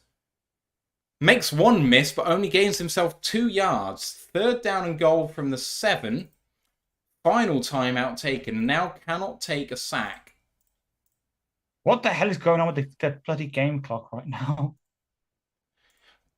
ESPN think there's 16 seconds left. From second, it was showing up as if there was a minute left. The person doing the same graphics I'm doing, but not commentating at the same time, is fucking up. Exactly, yeah. You have one job. One job. Come on, man. 3rd down and goal from the 7, 16 seconds left. Must not throw a pick. Must not complete it short. You cannot get a first down here, and there's not enough time to run the field goal unit onto the field. Throw to the end zone, and if you do not complete it, take the 3. 10-7 ball game in favour of the Bears. 3rd down and goal from the 7. Goff in empty. Takes a snap. Bears bringing 4. Throws for the end zone. Low. Caught by Amon-Ra, I think. Touchdown Detroit Lions. I think it's going to be on a spot. I think it's going to have to be spotted. They are calling touchdown on the field, I think. Is it? I think it is. Let's see on the replay. Amon-Ra runs it to the end zone. Oh! Yeah. That is a fucking great catch. That is a fucking great catch. What a throw by Jared. Just boxes out. Yeah, just boxes out Tremaine Edmonds. That is a spectacularly good drive. Yeah. PAT is up and good. Lions lead 14-10 with 11 seconds left. Feel free to tell me that I'm being dumb for saying this. I would script the kickoff. Sorry, what? I would script the kickoff. Yeah. No brainer. Like, see, thank you. See, this is why you don't be premature. Just say it. What do you mean? I'm always premature. I know. Fair. And to think in Discord when I said that you liking the dynamic on the draft podcast was us two, and you being like, "Oh, and how?" You know what? Yeah, I know it. Oh, Wisco Lions fan says, who gets the ball to start the second half? And Jill, I can tell you that the Lions get a chance to go 2-for-1 here because they are receiving the kick. And I got your name right, Jill. So, my memory is suddenly working for once. Joshua Mercer says, I'll stop to do with his kids. I won't say that. Carlton Woods says, yes, but he's left 11 seconds on the clock. Which I love. But in terms of what we were talking about before with like time management and stuff, and El Judderman saying, what about timeouts? We have a timeout used and whatever. Who else was saying about timeouts? Someone was questioning the use of timeouts there. And I think we played that perfectly, Ash. Don't know about you. Same. Yeah, I completely agree. As I just see that, well, for a stat, only Amon-Ra St. Brown and Roy Williams have produced 5+ touchdown receptions each of their first 3 NFL seasons for us. And then also I can see that CJ Stroud has just wrapped up his offensive rookie of the year campaign from a massive touchdown to Tank Dell. So thank you to the super chat by Miss Harley Quinn with $10 saying, here's to Matt's touchdown celebrations. I love them. Makes me happy. Makes me happy as well. As Fields takes the knee and they see out the half. Yeah. So I need to update for his running stats because that's going to weigh in by a yard. And since we're at the half, it's time to bring up the scoreboard. Lions lead somehow. 14-10. Justin Fields, 11 for 16 for 103 and 10 carries for 43 yards if that updates. There we go. Donta Foreman, 5 carries, 1 yard, 1 touchdown, 1 fumble. DJ Moore is 3 for 5 for 31 yards. And then on the Lions side, Jared Goff, 11 of 18 for 107, a touchdown and 2 picks. Jahmyr Gibbs, 3 carries for 16 yards and a touchdown. Amon-Ra St. Brown, 6 receptions on 8 targets, 53 yards and a touchdown. A fumble by Tyler Scott was recovered by the Lions by Alex Anzalone, forced by Cam Sutton. The 2 picks for Chicago by Tyreek Stevenson and TJ Edwards. All the kicking so far has been absolutely perfect. Ash, you know what I'm going to do. Your thoughts on the first half, my lad? Started off really stressful. So I agree with Mark 301. It did start off really stressful. We do need to de-stress for a minute because, oh my God, we were in dire straits for a second there, especially my heart rate, as I posted today, because spoiler alert for those who don't know, I do the TikTok clips for us and everything. The last second field goal for us, last week, I was breathing pretty heavily. My heart rate was pretty high for that. It was nearly like that again. Like Goff, don't know what happened to him. Just poor decision making. But he's turned it around this last drive. Well, I'm going to continue. Just don't give them any more chances because it's obviously we've seen it's going to be hard enough trying to contain Fields. DJ Moore is doing really good. Is obviously a really good receiver. We don't need to give them even more of inroads against us because otherwise it'll be a lot closer than it should actually be one of them. As we get into highlights for like Dolphins and that. That's what we need. Oh, Jesus. As Jeremy just tweeted that the Bears ran the ball 10 times for 12 yards in the second quarter. So let's keep that going. There's the Jags have scored. True, Miss Harlequin. Football, sport, for me, just sports stress, because it's not just the American football, it's also English football. It's cricket. For me, I'm just a passionate guy, so all sports give me stress because I'm just too into it, and because I can't do it. I can't control anything, and that just stresses me out because I'm a control freak at heart. As we've seen, CJ Stroud, Houston are wearing their nice helmets as well. What a throw. CJ Stroud's going to get MVP votes, isn't he? He's pretty much got offensive rookie of the year wrapped up, especially since A-Chain's already gone off for the Finns with yet another injury.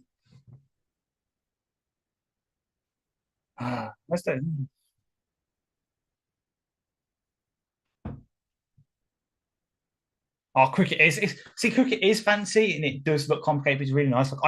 That's the reason I like it because it's one of the few sports I'm actually kind of good at. I was actually kind of good at it at school. So that's why I like it. But yeah, it's just. Yeah, I kind of agree to TJ, but like we have adjusted. So one thing I've seen in the second quarter is we've gone back to the sort of single high looks, so Kirby at free safety, and then either Tracy or Iffy or Will Harris in the box, the sort of box safety. And it's kind of helps, as I said, they've run the ball 10 times for 12 yards in this second quarter. So it's hurt, it's working. James Mitchell, I don't think he's hurt. It's just because he doesn't have the flexibility in the receiving game. So he doesn't quite flip his hips quickly on the routes. So he's kind of, his route tree is very limited. And then with Laporta getting drafted and balling out as he has, he's just kind of had his role phased out. Like Mitchell is a really good like third tight end for us now. Like he can block, and when we need him to catch, he can do it. Like remember last year, he caught every single target. It's just that it's just unfortunately got buried in the depth chart. It'll be probably one of them where it's like a career tight end 2, tight end 3 for the rest of his career. Kind of like, God, what's his name? Max Williams for the Cardinals the past couple of years. Like that kind of role where he probably gets like 10 targets a year, but he only really sees work in like jumbo packages. And I can get that, TJ, but that's Test cricket you're probably thinking of where like it's like 5 days. T20, which Americans will get used to hopefully because there's a league starting up next year, started by the former England, now American cricketer Liam Plunkett. That will be pretty easy for you to get into because it's T20, it's 20 overs, so it's 120 balls each side. So you could get it done in 4 hours. But that's what it's there for, because obviously Liam Plunkett wants to make you guys a world power at cricket because you've got the skills for it. It's like it does share quite a few things with baseball. It's just instead of getting the runs going around in a square like that, you get it back and forth. This is a little story time. So when my now ex came over to England a couple of years ago to stay with me for a month, she played a lot of baseball and softball over there, as you guys do. And I took her to a cricket net that I've got in one of my local parks, sort of tried to do it. And God, she was really good at bowling. So I'm thinking America could actually be a very good cricket, like T20 and one day international team, if they want to be, because you guys know how to get ball velocity. What all-time terrible take. It's not. I was using it's based on empirical evidence of my own seeing. If the ball were beamers every time, it'd be baseball. But it's not, and you're trying to pick it up off your toes every time. It's a very different discipline. I mean, we talk about that. Wasn't that just in like one in like basically half the test this year in Ashes was basically that for like 100 overs, just constant. Give a baseball player 10 outs per game, and he'll maybe hit 1 home run. Give him 1 out for 6 hours. Good luck with that. Yeah. True. Anyway, I was just thinking in the interlude that I give myself, how much I hate what the Bears did in the last 2 minutes, and how much I hate it when any team does it and we do it. 2 minutes to go in the game. Do you believe in your offense to operate a 2-minute drill? Because if you do, you should say to yourselves, if they hit us for a 75-yard touchdown here, we can get it back. So let's come up and try and stop them right now, because we can get the ball back, or we concede and we get the ball back. When you play soft zone, time bleeds, and then even if they bleed all the clock but don't score, you don't also score back. But when they bleed all the time and they score, you've then got nothing. And the thing is, that was the only time the offensive looked comfortable, because they backed all the way off, got to Amon-Ra over the middle, kind of killed them a little bit, and like, what are you doing? This is what happens when you play this way. Just play the way you have been all game. This was, you saying that brings us back to last week. We remember where we had that, I think it was a 3rd and short. I mean, me and you both said, let's just go 0 blitz aggressive here. And they throw the touchdown to Keenan Allen. Is that exact situation drawn out? Yeah, just go aggressive. It's what's happened to us the past couple of games. We were aggressive for that good stretch of games between week against the first game against the Packers and then Ravens game. We were aggressive on defense. We've kind of backed off from it now. Backed off it the past couple of weeks, and we've seen what has happened. So that's one thing I'm looking for in this second half is for us to get aggressive again. The thing is, they're more likely to go to the... Sorry, they, as in the offense, are more likely to go to the air. If you've got people in coverage over the middle, well, blanketing the middle of the field, you've got more chance to pick it off. Instead, when you play soft, you're giving them easy completions, which reduces your chances of making a turnover. So there's multiple ways why this is bad. Like, and there's loads of people in the chat saying, here, and nice point. And it's just like, but I can't be the only person who's ever thought of this. But it does seem like every defensive coordinator goes, oh, I'd rather just lose 3 here if it's all I can lose. And it's like, but you need to be playing in tandem here. And I can't believe defensive coordinators would say, oh, I don't want to go aggressive here. Like, when you know they're passing, where's the blitz? And I mean, the Bears did blitz, but they also played soft zone behind the blitz. And it's like, what's going on? This doesn't work. Yeah, so... Well, there is at least one defensive coordinator I can think of who agrees with you, and it should be a familiar name to Lions fans. Jim Schwartz. Yeah, That's what he's been doing. That's what he's been doing with the Browns this year, and it's showing. They're one of the best, historically best defenses in terms of EPA in that this year. It does work. It's just because you said it's because they're almost defensive coordinators are scared to do that because if it goes badly wrong, which obviously there is the probability of that happening if you play soft zone anyway, which is why I agree. But they're scared as if I go too aggressive here and I give up a load of points, I'm going to get chased out the door, which is the wrong kind of mentality to have. It is. You want to play complementary football. Mark Perez says, boo Schwartz. I'm not going to boo Schwartz. His time as a head coach here was bad, but as a defensive coordinator, he is one of the premier minds in the business. So Schwartz deserves some love, not because of who he was as a person. And actually, he was a combative head coach. He was a player's coach, but he wasn't a player's coach. Like, if you loved him, you loved him. And if you hated him, he was a divisive head coach. Yeah. But he instilled a lot of love in some guys, and his mentality doesn't work as a head coach position, which makes him a perfect DC. Like, career DC now. He's never going to get another head coaching job because of what happened.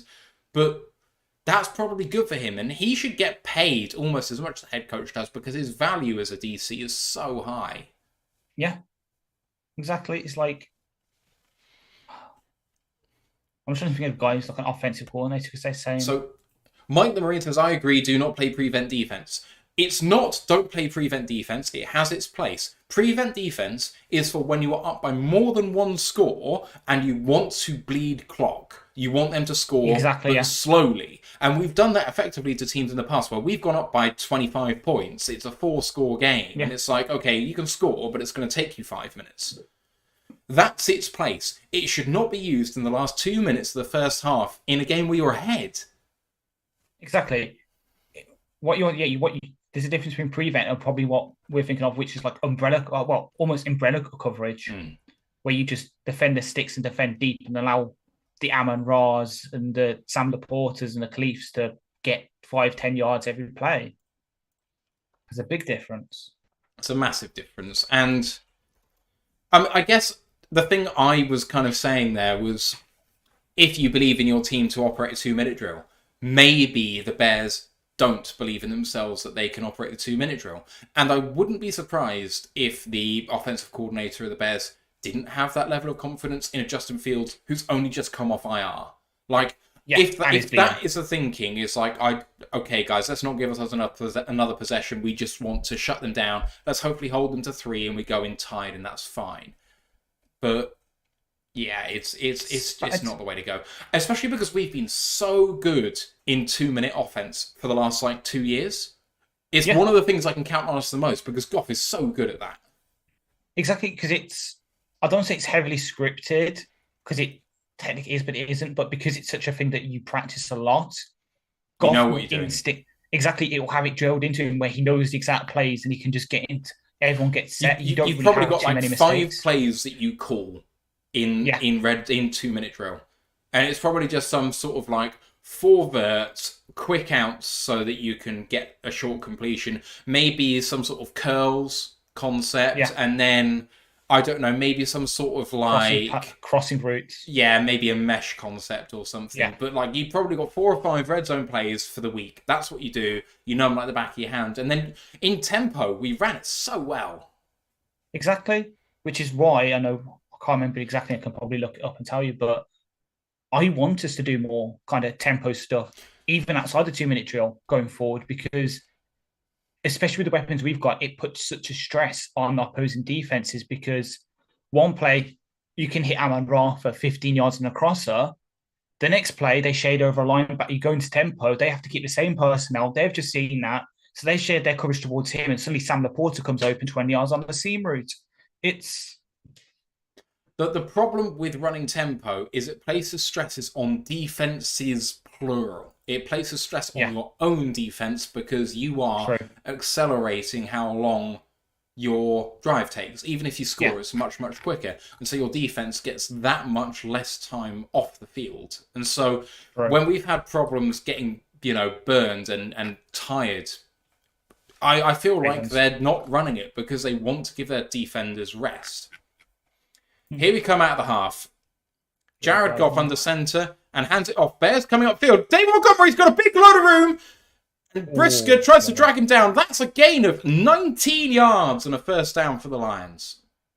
I found it on our new favourite website. So we run tempo on 3.8% of our plays, which is 30th in the NFL. And maybe something that actually disproves my whole concept, though. The other teams around us are really good offenses. So you've got the Cowboys in 28th. Yeah. 29th is the Dolphins. 31 is the Chiefs. 32 is the 49ers. Yeah, all the teams who are good don't need to run tempo. Goff, that's a bit low, that one, and it's called incomplete towards Khalif Raymond. 2nd down and 10. That run play by Demo, if he could have bounced it outside, would have almost been a carbon copy of the 75-yarder last week. Yeah. Instead, they forced him back inside. It was good play by the Chicago defender knowing he had Brisker inside him, so forced him inside rather than out. Goff in shotgun and hands it off. Bit of room here for David Montgomery, and he gets 9. And it's going to be 3rd down and 1.5. Nice little flip from Reynolds there as well to get back on his feet. Why are we taking Josh Reynolds off the field? It's a third down. He's going heavy. Jameer Gibbs is in though. There's only 5 linemen out there. 0-1 personnel. 3rd down and 2. I think Laporta and Wright are blind up as outside receivers. Blitz. Goff gets it. Gonna go down. And my stream has just refreshed itself, so I'm probably going to be ahead of you here now. Goff did well to hold on to that, but it's going to be punt time for them, 4th and 7. I'm at 13-10. I'm still watching the replay of the blitz. Punts away, and fair court at the 14. Yeah, I haven't even seen the punt yet. Great. I've just got to 13-10 now, and it's refreshing. There we go. I've just seen, field has come onto the field for me now. Mine's refreshed. Jeez. Didn't need that stalling out there. You could see the blitz coming, and Goff needs to just release it one way or the other. Because 4th down and 2, you maybe go for that in that position. You do go for that in that position. To eating the sack ends the drive. Exactly.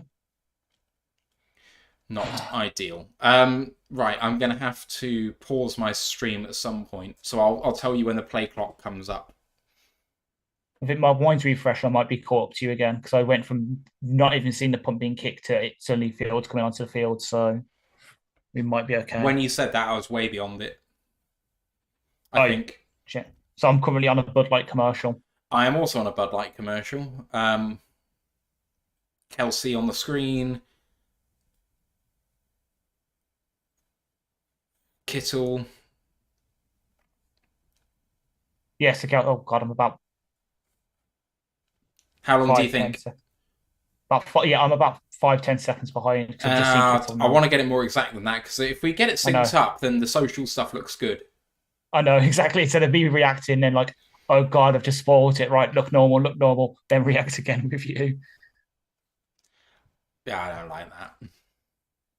14-10, the Lions lead here. Bears have the ball. I mean, even if the Bears score, the Lions are going to be in position to take the lead again. So it's not all bad. What was that all about? I have one of my facts, but it's not one on the Lions for once. It's actually a Bears fact. Okay. Jack Sanborn has 3 sacks in the NFL. All of them have come on Jared Goff. That doesn't surprise me. I told you he's a good blitzer. I know. And his bend around the corner there was really good. I mean, I know that it was an overload on that side, so Penhazel was engaged by the DE while Sanborn ran around the outside. But the way he bends reminds me of like a smaller James Houston. He's much more slight, but he's got that sort of bend around the corner. Right, I'm just coming out of the break now. As soon as I see a play clock, I'm going to tell you. I'm on the some mafioso. I'm on a Tubby advert still. The commissioner is in the building. Yeah, honouring a Marine. See, I'm seeing the Marine come out now, wearing what I assume is probably a Jerry. Well, it's probably a Slay jersey, but it says Lock. It says his name on the back of it. Fair. So it's a Jerry jersey. Don't right. So Fields is coming back, and 15 on the play clock. Actually, I'll wind it. 13 on the play clock. You tell me when the play clock appears because it's pretty instant. I'll count it in. So play clock is on now. Yeah, 14, 13, 12, 11. Okay, here we go. Fields 10. Takes a snap, 3-step drop, looking deep, goes short, and good defense by Jack Campbell. Gain of 5. Second down and 5. Dan Feeney is in for the Bears at centre, not Cody Whitehair. Not Cody Whitehair. Cody Whitehair isn't inactive. He might be injured. Maybe he's playing guards. If he's injured, then he'd be inactive. He's not on IR. Second down and 5.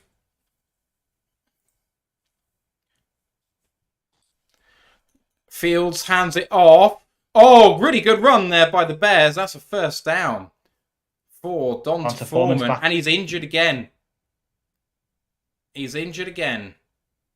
Oh, he looks like he's in some difficulty. Oh, man. I formation by the Bears. Let's have a look at this again. Donta Foreman.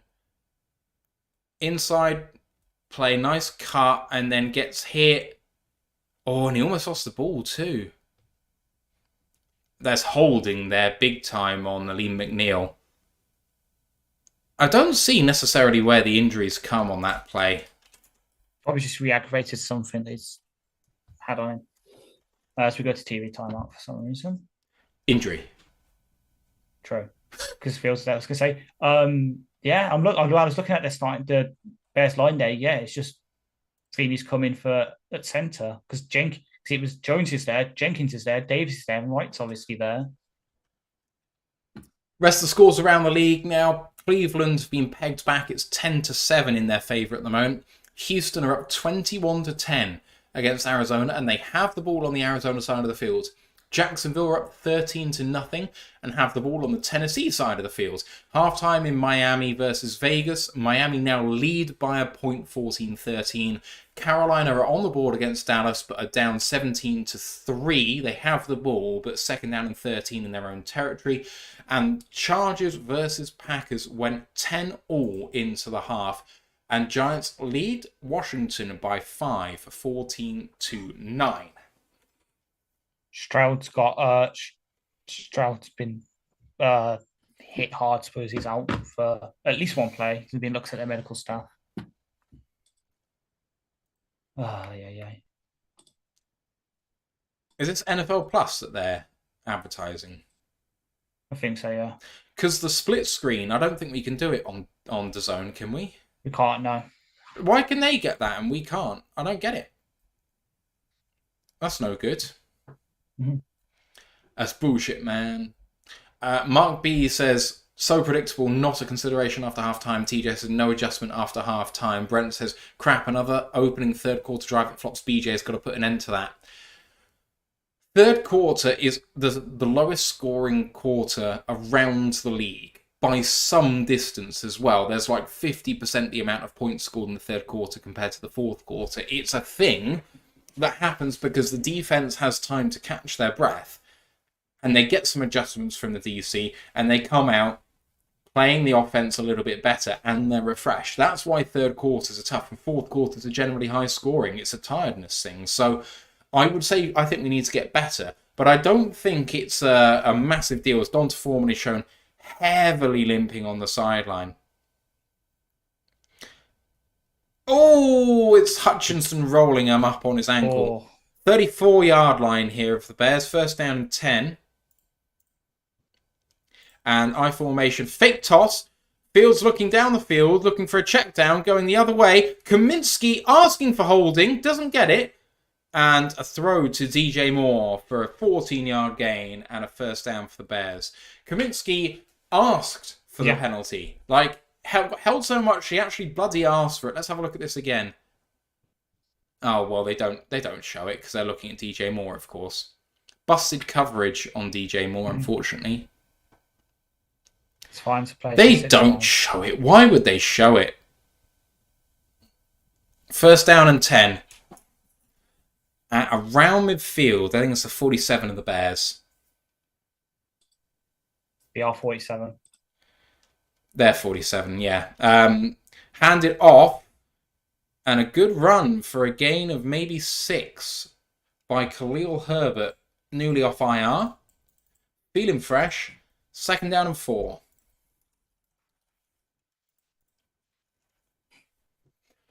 Lions defense needs to tighten up here.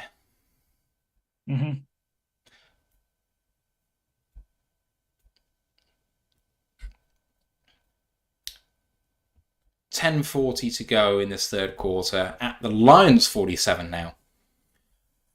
Under center in I formation is Fields, and it's a toss play. And it's a massive tackle for a loss. What a play by Brian Branch. Jesus Christ. He went out like a bloody shotgun. That is a loss of 6. You can even see it. You can quite clearly see him there as well, just line up over Hutch, and he still just beats. That is 13 yards he's gained to tackle for a loss right now. Yeah. He just beats Mercedes. Admittedly, Mercedes Lewis is like 74 years old at this point, but he just easily gets around Mercedes Lewis with the TFL. Third down and 10 at the Bears 47 now. Shotgun for Fields. And that is delay a game.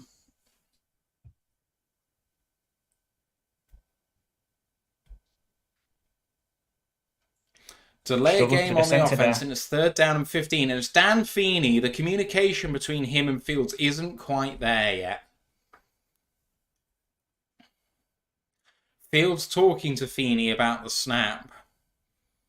Third down and 15 now. Third down. Do I sound like Pat McAfee yet? It's third down. Well, for once, we actually have less penalties on us than the opposing team. That makes Fields looking deep. Looking deep. Gets hit. He throws. And incomplete. Fourth down and 15. And there's laundry on the play, for fuck's sake. There is a flag on the play. Is it going to be roughing? Illegal contact on the defense is a 5-yard penalty and an automatic first down. On Brian Branch. Let's have a look. Can you show me for why?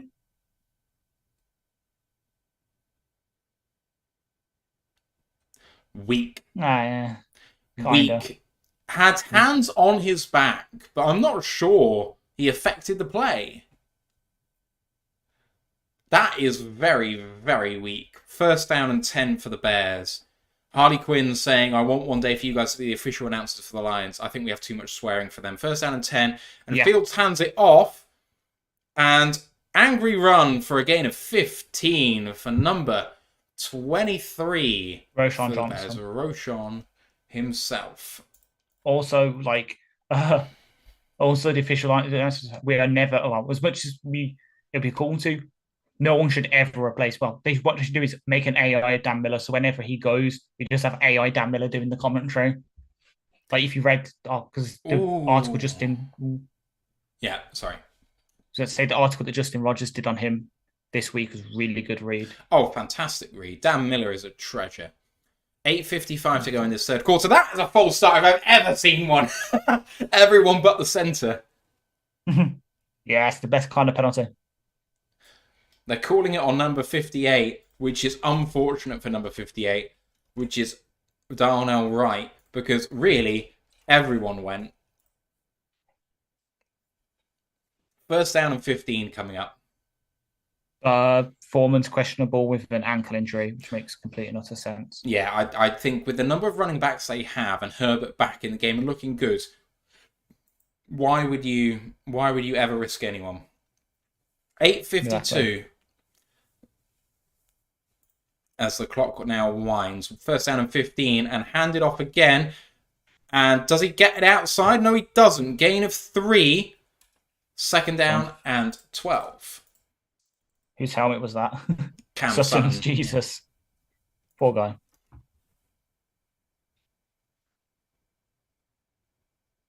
Oh, that was because... Oh, shit. Sorry. Knee to the face. Yeah. He looks okay. Thankfully.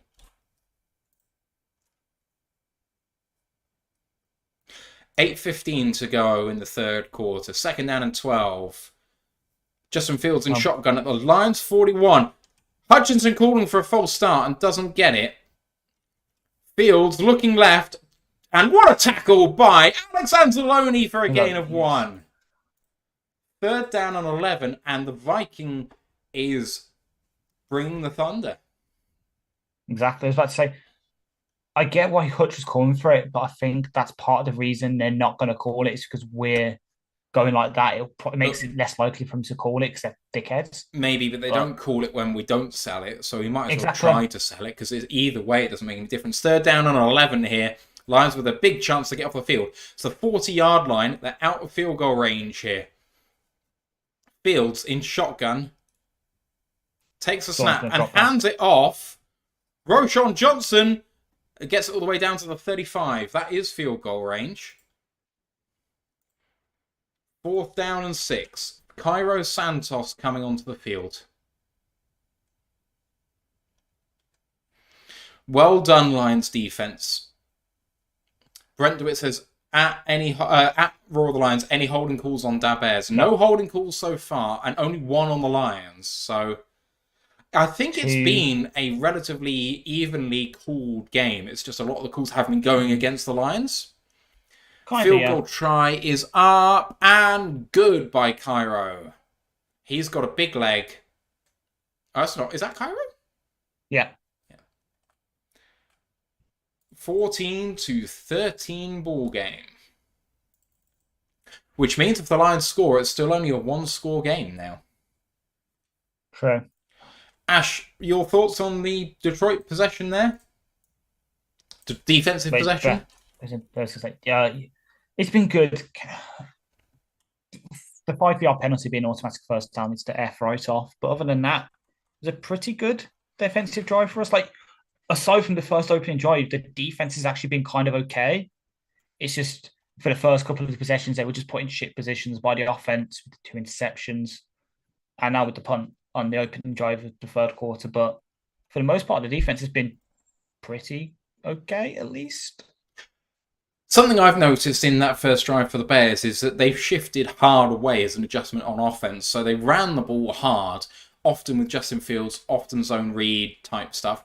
This time they're putting the ball in the air for Fields with DJ Moore getting a catch, or 2 catches on that drive, but also Roschon Johnson getting a heavy dose of the ball in a very different way.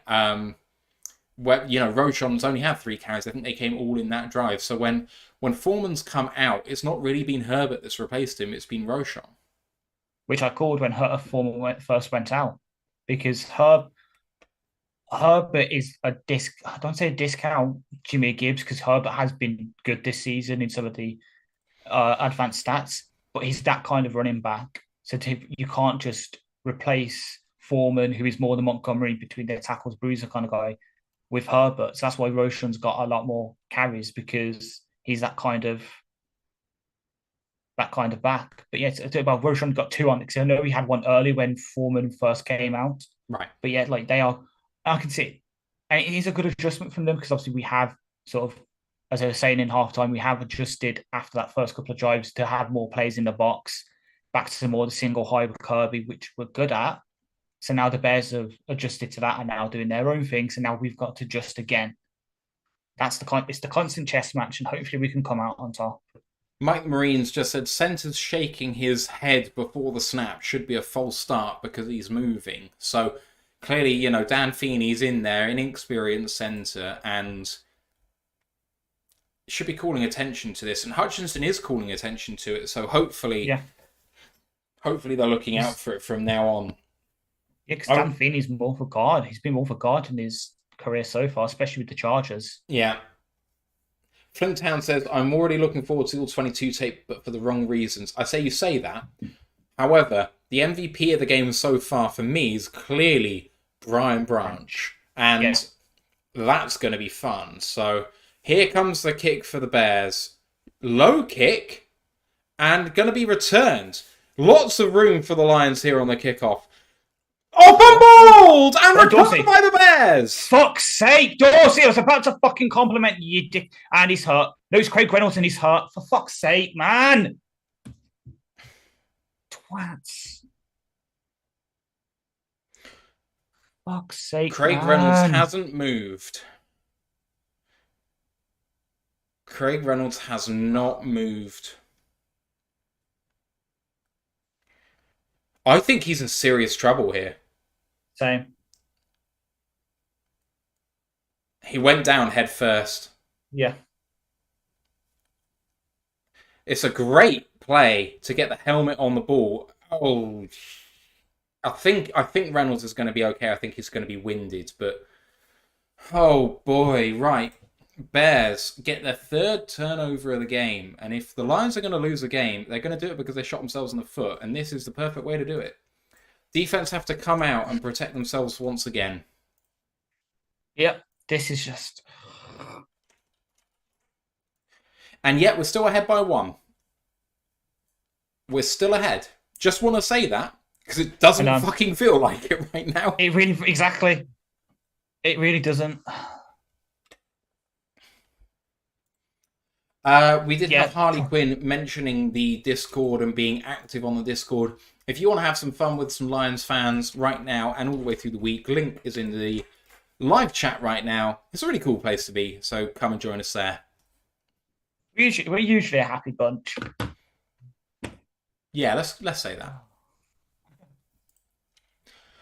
Also, if you just catch us on these live reaction shows and you don't watch our preview review shows, we do have a store that I've not really talked about on these shows before. I'm going to put a link in the description. Sorry, I'm going to put a link in the live chat right now. If you want to support the show, but you want to get something back for your money, that's a really good way of doing it. Almost all the Royal Lions guys now have their own bits and pieces, which is great. And, I mean, you can see Ash with the cap there. I've got the flag behind me and the cap is just on the ball here. But we've got some hoodies and T-shirts and some really nice stuff. The T-shirt in particular is of a really kind of rich cotton and it's really nice to the touch. I'm not 100% sure that you should be tumble drying it. I will say that. But it feels really nice to wear. So, there we go. Right. Enough plugging. Ash. Lions have got to stand up on defense again. Yep, it's time for the defense to stand on their heads again. I know for the most part you can't always play fully complementary football, but it's one of these games right now where the offense is asking the defense to stand on its head. And for the most part, this game it has, but it's only so long you can keep doing that before it crumbles. And the way we just had, the kind of quarterback that Justin Fields is, if they can get in a situation where they can just start running the ball as much as they want, the tide can really turn into Chicago's favor more than it is right now. We've got our friend Bailey from Bears fandom in the chat saying there was only one way the Bears could win this game: turnovers and untimely penalties. Brackets can debate the legitimacy. And to be honest, I don't think this refereeing crew has been any worse than any other one we've had this year. It's just all of them are bad. As Fields keeps this one, and he's got a lot of room, and kicked out Thank you, by Anzalone. Thank you. Anzalone, but he does get himself 11 yards and another first down. Fields is going to run again for 100, I'm sure of it. He is currently on 55. Yeah, it's going to happen. I can see it. It's going to happen. Right. First down and 10 for the Bears. 6 minutes to go in the third quarter. Khalil Herbert in the backfield this time. It's a run. I can feel it because there's the gap in the offensive line. Run to the right. And, run to the left, sorry. And lots of men in the backfield and a great tackle by Derek Barnes. Tackle for a loss of maybe half a yard. I'm going to call it second down and a long 10. John McGinnis just scored for Scotland. I'm happy. That's made me happy now. The meatball has scored. Fun fact, Scotland have never lost an international football game that John McGinnis captained them in. How many games did he captain them in? This will be his 10th. Our Bears fans saying, I think the refereeing crew has been pro-Bears today, which is a nice change for us. Usually bad teams get screwed. I agree with the sentiment wholeheartedly. Except there's one thing that always overrides that. If the good team is the Lions, then no. It happens to everyone. As Braxton Jones is coming out of the game. Weakness at left tackle. ID this on this play and get pressure that way. So that would mean Larry Ballroom. Oh, Jones is pissed on the sideline. What's going on? Why is he ruled out of the game? I have no idea. He might just get benched. He might be being benched. Pressure! Pressure! Big holding on Hutchinson. He's appealing for it. And Fields gets out of bounds for a 5-yard gain. But there is a flag. It better be on the fucking Bears. I swear to fucking holding on the offense. Second down and 20. Finally. On Darnell. Finally, the flags have come back to Detroit. That's all. Yeah. It's a clear hold. Second down and 20. Do you like my rock impression? Yes. Yes, I do. Second down and 20, just under 5 minutes to go in the third quarter. Fields at the 39-yard line of Detroit. They're finding themselves outside of field goal range here.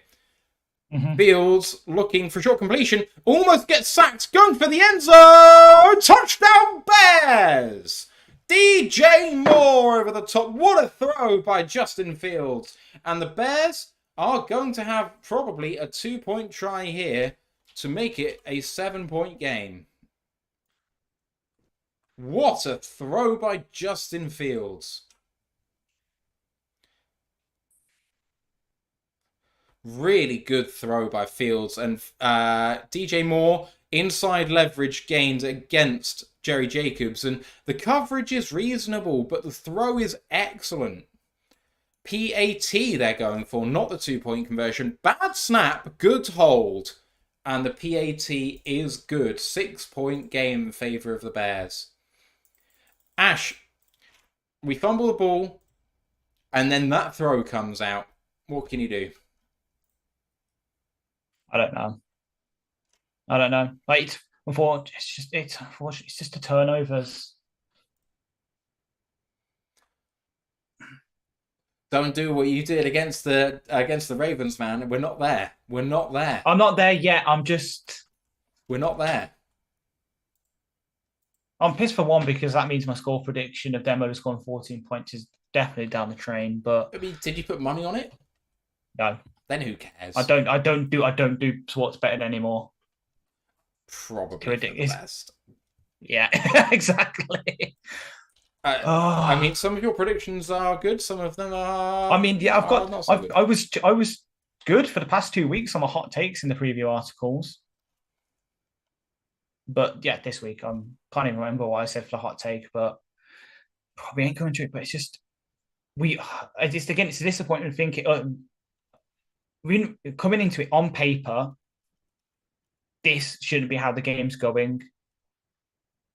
And we're almost, I don't want to say we're stooping down to the Bears level because that makes it like we're doing it. But the Bears are, when anything goes right for the Bears, like is right now, they are a good team, but we're letting them have that when in reality it should be, okay, you're playing good, we'll step up to meet you like we did last week against the Chargers. And it's just not happening. Yeah, well, I said we'd win this game by 21 points. We've got a way to go. Yeah. At the end of the day, I will say that generally speaking, this offense and Goff responds to adversity like this in the best way. When it becomes shootouty sort of territory, Goff responds. So I am anticipating a good fucking drive here because the gauntlet has been laid down to him. Josh Mercer just said, "Oh, stop it! They're just getting handed call after call and pulling cheap shots." I mean, the thing is, that throw by Fields, there was very little, if no, holding on that play. He stepped up in the pocket and delivered an absolute dart, and that was after holding was called. It was 2nd down and 20. So you can say what you want about holding and non-calls on that particular drive. For the rest of the game, I get it. There have been some calls not being made. But I will say, how would the score have been different in those calls? If the calls had all been made as if they were the letter of the law calls, I don't think the score would be much different. And it sucks they're not giving us stuff. It really does. But this has not been great. Bailey said the Bears have been a 500 team the last 6 weeks. They're good enough to beat you if you make mistakes. Not talented, but improving. I had a 9-point Lions win, but division games are weird. Division games are weird. Always weird, exactly. But this hasn't been weird. This has just been the Lions making mistakes and the Bears capitalising. And not capitalising as much as they should. The Lions are way ahead of where they should be in this game. They have had 3 turnovers in this game, and they were lucky to get their one back. So the Bears should be out of sight right now. Exactly. It's a blessing in disguise that we're still here. The Lions are driving for the lead right now. Apparently, Kenny Pickett is out of the game at the moment for Pittsburgh. The Steelers tried to tush push and got Pickett injured. Handoff by the Lions and a really nice run by Jahmyr Gibbs for a gain of 9, 2nd down and 1.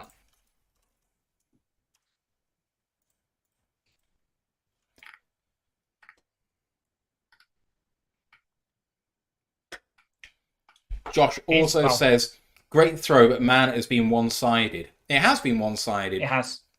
Well, but that's what happens. If there's any consolation, at least 2nd down and 2, play action. Goff looking deep, checks it down to Jahmyr Gibbs. 1st down by gaining himself 8. Sorry, Ash. At least we're not the bloody Tennessee Titans. 27-0 down right now in Jacksonville. Yeah. At least we're the Titans. So Pittsburgh are in field goal. No, they're not. Sorry. Pittsburgh on their own side of the field. Cleveland up 10-7. Houston up 21-16 against Arizona.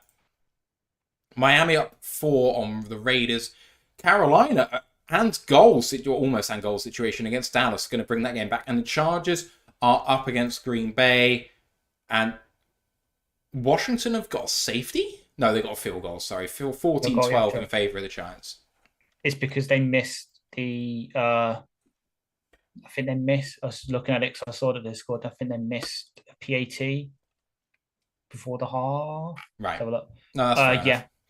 Yes, Sam Hole rushing touchdown. Joey Sly missed the field goal. 14-9 at the half.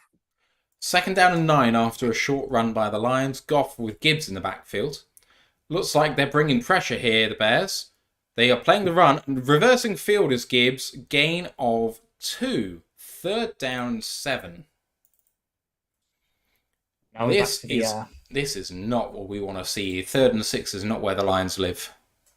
Exactly. TJ said, I don't like to see the Lions playing catch-up, but they did it against the Chargers very, very well. Detroit versus everyone says, bench Goff, bench yourself. No, Goff is our boy. 45-yard line of the Lions. Goff in shotgun, looking over the middle, picked again! For fuck's sake! Good call, Detroit versus everybody. Oh my word. Yikes.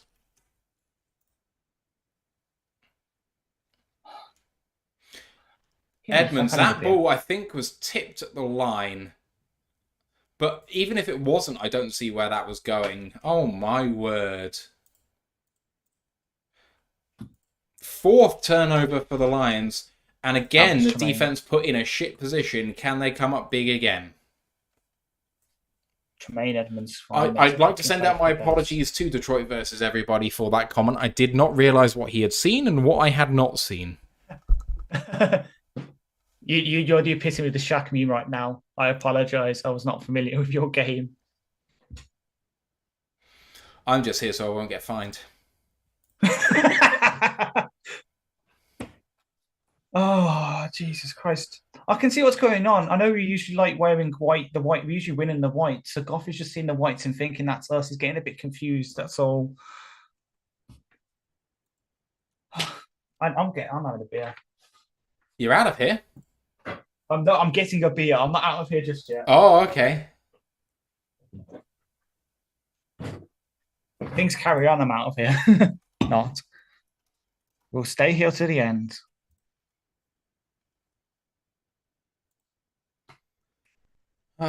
Swinton just said in Discord, if we dominate the Packers on Thursday, all is well. No, we have to win this game. We must get the number 1 seed. Exactly. And the thing is, to talk about the number 1 seed in this position is almost ludicrous, because if we start losing games, the Vikings could very much get it, the division. Like, this ain't over. It ain't over. The Vikings have got such an easy run-in for the rest of the season. And one of their hard games was the Bengals. What's happening with that now? Like, they should win that game. Who's the best quarterback in Jake Browning or Josh Dobbs? Josh Dobbs. Thank you. Absolutely. Jared Goff hasn't thrown 3 interceptions since the 2019 season, week 4 versus the Bucks, when he was still a Ram. This is his only 3rd game with 3+ interceptions in his career. When was the last time he conceded 4 interceptions? I don't know. I was just getting off ESPN stats. Give me a second. No, don't worry about it. It's fine. No, please. Any distraction from having to watch this fucking replay.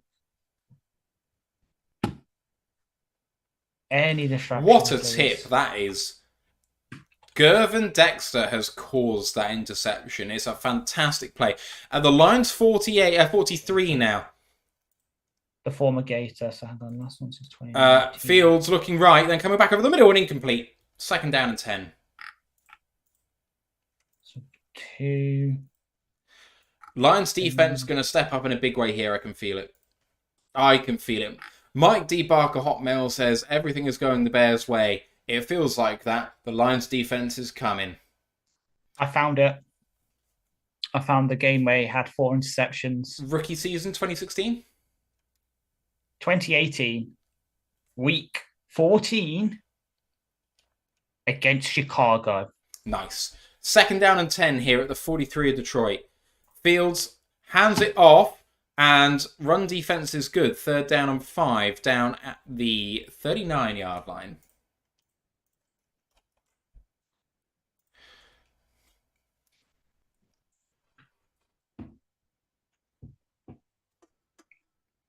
Detroit playing this absolutely fantastically on defense. The fact that we are still in this game is all due to them. 3rd down and 5. Yeah. Do not get torched for a touchdown here and don't give up the 3rd down. So just do everything, okay, boys? Exactly. Fields in shotgun again. And they're going to hand it off.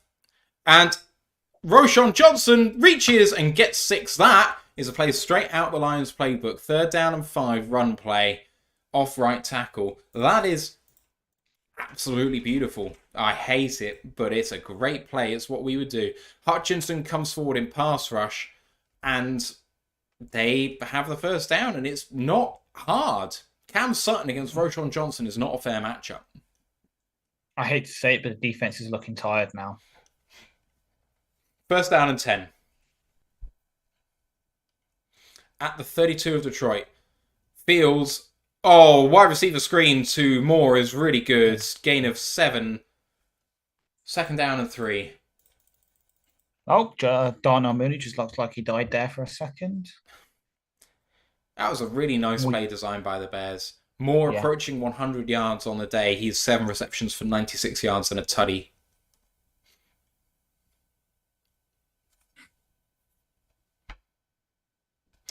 I'm with Brent here. He says, Goff's got to rebound and lead now more than ever. One pride, let's fucking go. At the end of the day, if we're going to win this game, it's on Goff's back and no one else's now. Exactly. Fields, standing at the 30 and hands it. Oh no, he keeps it and dives. I don't think he got there. Yeah, it just touched just before. What we need now from Goff as it comes down to the end of the quarter, we need him to have the cleanest quarter ever since he accidentally left some change in his pocket when he went to the laundrette. They might get a playoff here. Let's have a look. They do not get the playoff.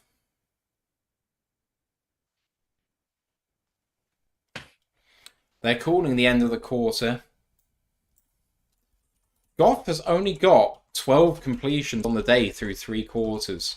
It's not pretty, this. Yep. Lions have a total of 194 yards of net offense today, which is just simply not going to win NFL games. Exactly. As good as the defense is playing, can't just keep putting them in situations like this and expect us to contain them. Yeah. I'm just updating my scorebook at the moment. Ash, thoughts as we enter quarter 4? Goff needs to fucking play out of his mind in this last quarter. As you said, the only way we're winning this now is is Goff playing a great game, because the defense is exhausted. As it showed on the screen, the Bears have had the ball for nearly half an hour in this game, and we're just entering the 4th quarter now. The defense has already faced too many plays. We need to give them a break. But the problem is we can't go for a nice long 8-minute drive, because that might not leave us enough time then on the next drive to score again. Yeah, we need to risk it for a biscuit at this point. Exactly. So here's the stats so far in this game. Fields has only completed 16 passes for 169 yards and a touchdown. On the ground, he's got 12 carries for 57 yards. Roshan Johnson's chipped in very well with 4 carries for 30 yards. Donta Foreman had himself an interesting day before going off injured. 6 carries for 14 yards, a touchdown and a fumble. And DJ Moore, 7 of 9 for 96 and a touchdown. For Detroit, Jared Goff, 12 of 21 for 116, a touchdown and 3 picks. Jameer Gibbs, 7 of 30 for a touchdown. David Montgomery, 8 for 49. Receiving, Amon-Ra leads 6 of 9 for 53 and a touchdown. No catches for Sam Laporta. No catches for Khalif Raymond. Only 1 for Williams and Reynolds, respectively. Jameer Gibbs has 4 of 4 for 40. Defensively, well, Craig Reynolds had the fumble on a special teams play recovered by Marquise Gates, and Tyler Scott had a fumble recovered by Alex Anzalone. There have been 3 picks, 1 by Tremaine Edmonds, 1 by Tyreek Stevenson, 1 by TJ Edwards. That is you up to date with the stats as we enter the 4th quarter, and we are out of timeout now, I believe, as the screen is black. Must just be waiting for something. Yeah. So, as we look at beautiful Metro Detroit. and Christian Watson has scored a touchdown for Green Bay, but Carlson missed the extra point. It is 3rd down and 1. And they go for it. I don't think they got it. Fields with a sneak, and he is a yard short. No push whatsoever. It's 4th down and 1. And what do the Bears do here? That is a shocking play.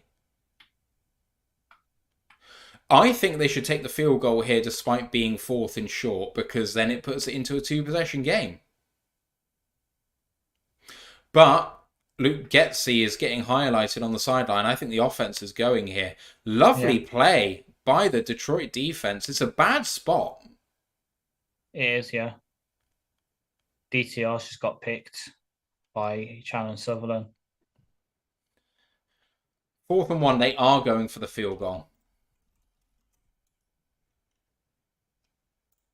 9-point lead if they get it. It's a 40-yard try for Cairo Santos. He's 2 of 2 today. Snap's good. Holds good. Kick is good. Bears up by 9 at the start of the fourth, but the Lions are going to get the ball back. And considering that it's another turnover, again, Ash, it's not as bad as it could have been. True. It just seems, well, I'm looking around the league, it seems we're having a competition with Washington to see which team can commit the most turnovers, because they've also turned over the ball 4 times today. That's not the competition I was looking forward to.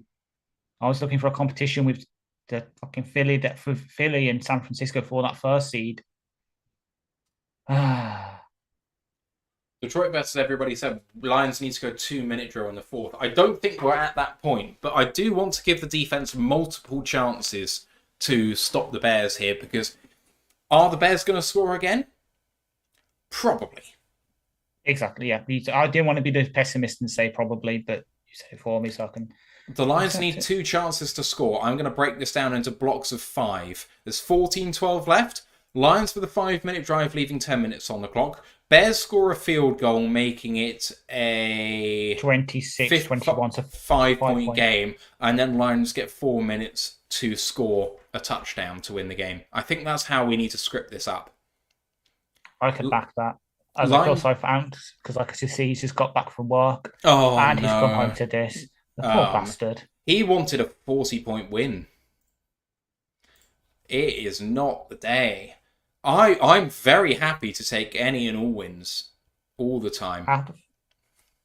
How the fuck does Laporta not even have a catch yet? That's a problem. Goff went to him once, he ran into a man, and now he's gone away from the interception. Yeah, there's literally not been enough throws for Goff to just target people. Goff under center and play action. Man in his face is going to go down. Just fucking throw it away, you fucking... 10-yard loss on the play. 2nd down and 20. Sack by Montez Sweat. I think that this was a good play action. I think that it might have caught a lot of teams unawares because they don't think Goff's going to try and throw. But Montez Sweat, for all us saying that it is an overpay, he's a good and intelligent pass rusher. 2nd down and 18. Goff stepping back to throw, checks it down, and a big hit by the Bears. Oh, Bear injured on the field. Khalif Raymond's with his first catch of the day.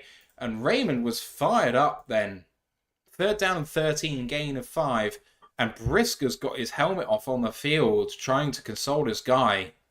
TJ Edwards. I think it's TJ That's Edwards. helmet to helmet! Yes, TJ Edwards. I'm sorry, that's a penalty. That is a tackle by TJ Edwards, which is going to get himself a fine because he's leading with the head, contacting with the head. It's not egregious, it's not really bad, but he is going to get like a $15,000 fine because he can't do that. Exactly. Ay. 3rd and 13. I mean, if you're going to go 3 and out, go 3 and out quick because you're going to need possessions. Exactly. I agree, Brent. Just should have thrown the fucking ball away. TJ says stop trying to pass, but we need the possessions, TJ. Exactly. That's the problem at the moment. They're making us one-dimensional, not because we haven't been able to run the ball, but because we need the time. At this point, at 3rd and 13, you've got to be thinking about going JMO deep. And that's not a great place to be. Exactly. They haven't targeted him once deep today yet. Mm-hmm. Well, yeah, I don't think we've attempted to pass more than 20 yards. Josh Reynolds' DPI is the only one that comes to mind. Yeah. Better than that then. Giants 2nd and goal from the Washington 5 at 14-12 up. Chargers 3 down, 2nd and goal from the Green Bay 2 with 13 minutes to play. Raiders have the ball 7 down against Miami. Carolina did get a touchdown against Dallas, but Dallas hit back with their own touchdown and have the ball in the red zone. Jacksonville got pegged back by 1 touchdown, but they are and goal now, Jacksonville. Houston have the ball at the Arizona 25. They're up by 5. And Cleveland have the ball, but it's 4th down at midfield. That's 10-7 at the end of the 3rd. Flint Town says, has Goff passed outside the numbers today? There were a couple of throws early on that definitely went outside the numbers, including the potential pick 6 that he almost threw to Amon-Ra St. Brown in the red zone. That's very notable to me. Yeah, this is just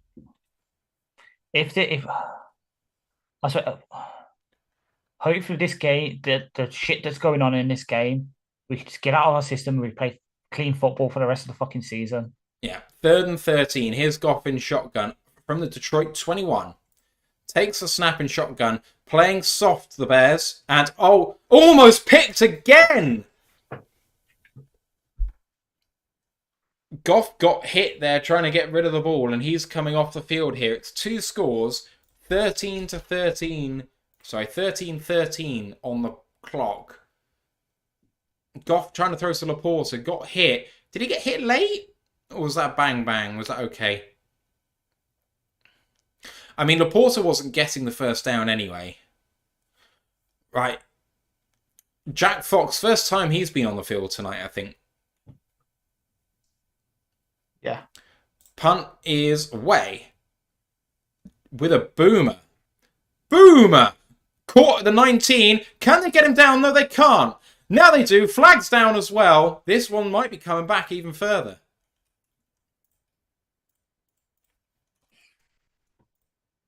There's a little rumble going on in the middle of the field. Bears getting aggy here. No flag thrown there. Illegal block in the back by the Bears here. That's the signal anyway on the field.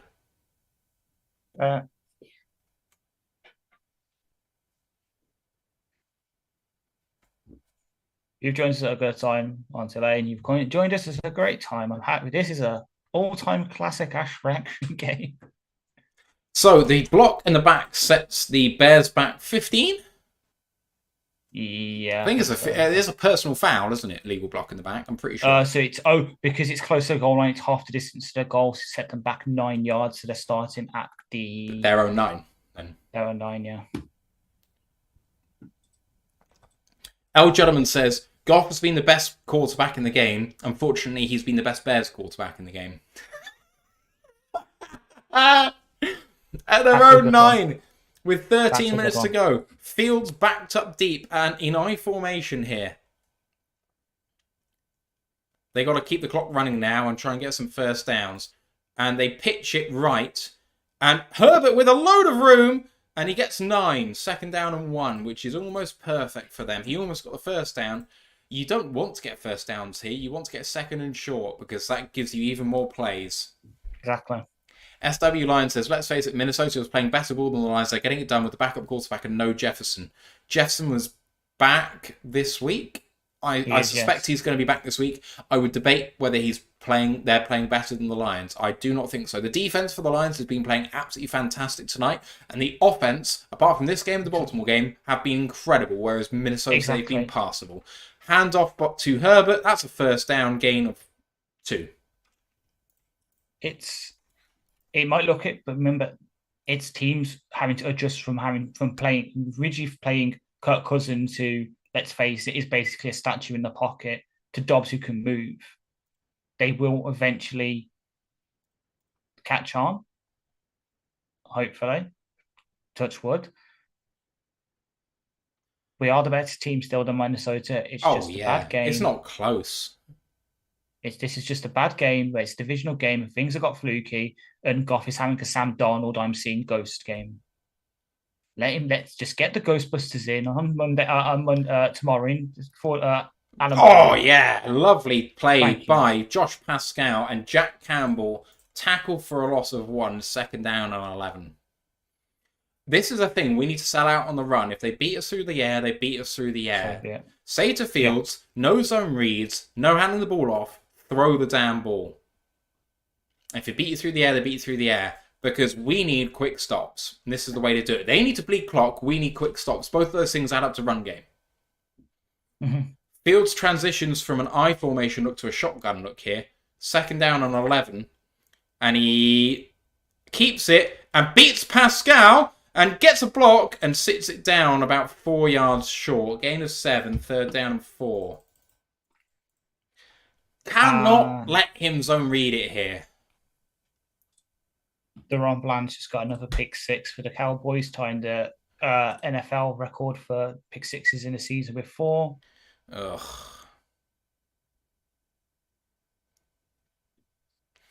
Third and 4 for the Bears. Lions with a chance to get the ball back. 10 minutes to go, 2 scores down. Important play here. Fields in shotgun again at the Bears 27. Fields looking to throw. Looking to the left, deep. And overthrown towards Mooney. Yeah. There's a flag down. Looks like it's going to get Brian Branch on a hold or DPI. Holding on Brian Branch. 1st down for the Bears.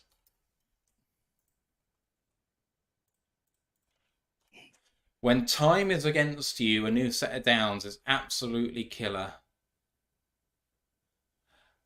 Is that not the Bear initiating contact? I realise it's within 5 yards, but when you initiate contact, what can you do? Well, Branch was just holding on past the 5 yards. I think that's why he's been flagged. But or equally, it's then him initiating contact beyond 5 yards. Hand off, and Khalil Herbert gets himself 5 yards, and 2nd down and 5. Bears doing a good job here of bleeding clock.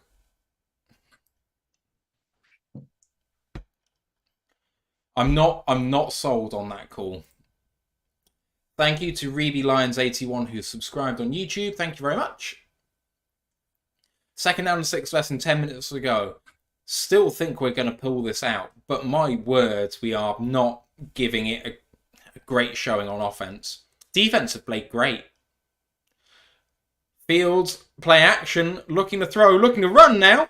And great tackle by Jack Campbell.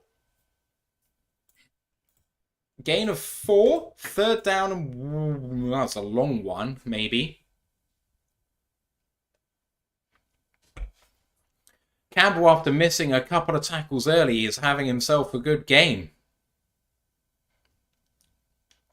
3rd down and 1. Mile Marker with a $20 super chat. Thank you very much, MM301. Says an ugly one, but still have pride. We very much do. At the 40-yard line, Fields hands it off, and it's a 1st down for the Bears. 8:50 to go, 1st down and 10. It's a 9-point game, 7 points for the Bears, still leaves it 2 scores, but we'll need 2 touchdowns, 2 2-point plays to get there. And 8.5 minutes to go. The Lions are severely running out of time. Yeah, it's getting close and closer to the onside kick. No, I don't know, but we need to run 2-minute offense at this point. 44-yard line of the Bears. Fields hands this one. No, he keeps it this time. And good blocking out in front, but great tackle by Derek Barnes. Gain of 3, maybe 4. 2nd down, and I'm going to say 6. Well done, Derek Barnes, because that could have been a huge gainer there. Yeah. Kept contained. Good launch. Great tackle. Fields went down easy. Don't know what happened there. 2nd down and 6. 7:45 to go.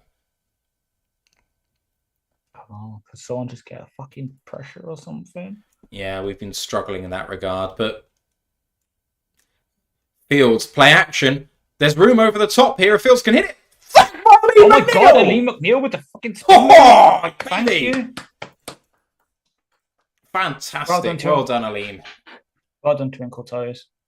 Jesus Christ. Well done. Loss of 8 on the play. Aleem McNeil on the 1st sack of the day for the Lions. No, 2nd sack. Should be 2nd sack. Should be because 2nd sack, yeah. Fields slid for a loss.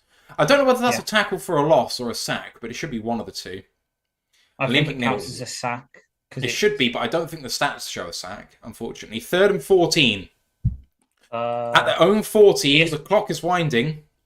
ESPN counts it as a sack, so 6:50 to go. Snaps away just in time. 3rd and 14. Mm-hmm. Must have it for the Lions. And Fields getting himself out. And there's a flag on the play. He's got himself the first down and more. And then slides all the way at the 30-yard line. But there is a flag. Can someone just fuck off Fields? Can someone just get Eric Cantona off Fields for me, please? That'd be great.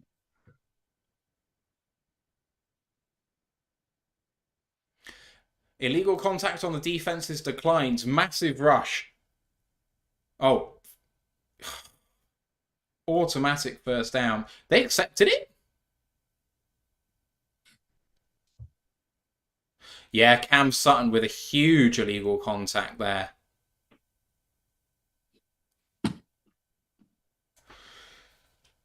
Surely they should have declined that penalty. I think it was tacked onto the end of the run. Oh, right. Okay, fair enough.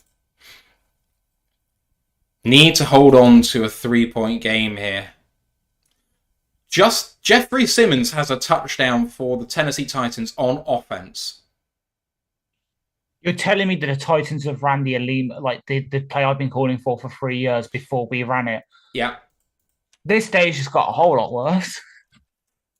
Fuck's sake. Oh, that just proves that my idea is completely idiotic if the Titans are running it.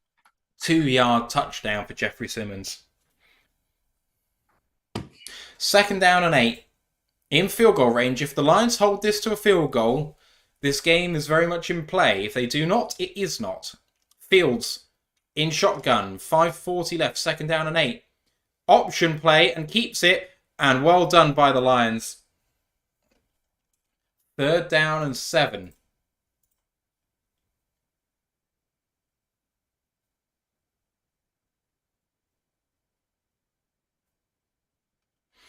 I assume it's in the Ron Bland pick 6. Yeah. Yeah. 3rd down and 7. This is the biggest chance the Lions have had to get off the field.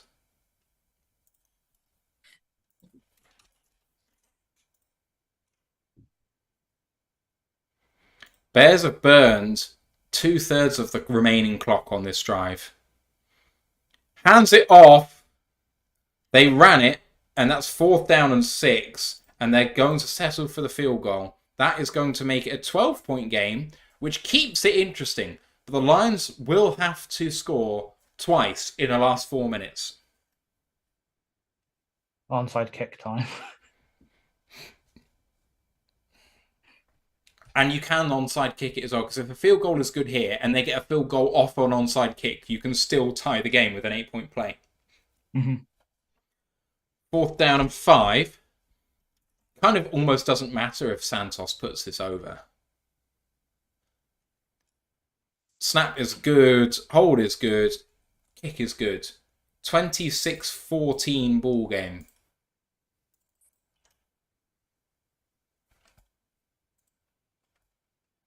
Justin Fields is having himself a day. He has 169 yards in the air and over 100 yards on the ground. What did I say? What did I fucking say? I know. Ugh. Yikes.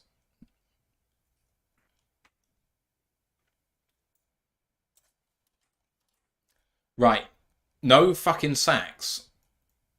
No. Okay, Tommy Shelby.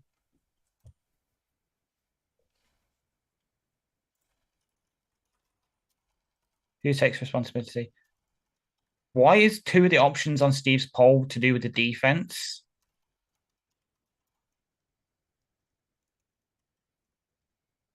It's not on the defense at all. I hate to say it, but right now it does look like it's on off. Out of all the options that you've given us. El Gentleman says this game's over, not enough time left, I don't think. I mean, at the end of the day, the Lions don't deserve to win this game. If they do, they've been fucking lucky. Exactly. Having said that, they very much can. Again, yeah, we saw we can score 75 rushing touchdowns, possibly. So I'm a believer. I'm a fucking believer for all my sins. Same. Your game clock on the stream. Thank still you. running. Yes, I've just seen. Yeah. We can do it. There's the possibilities there. There's a chance. It might be a small chance, but there's still a chance.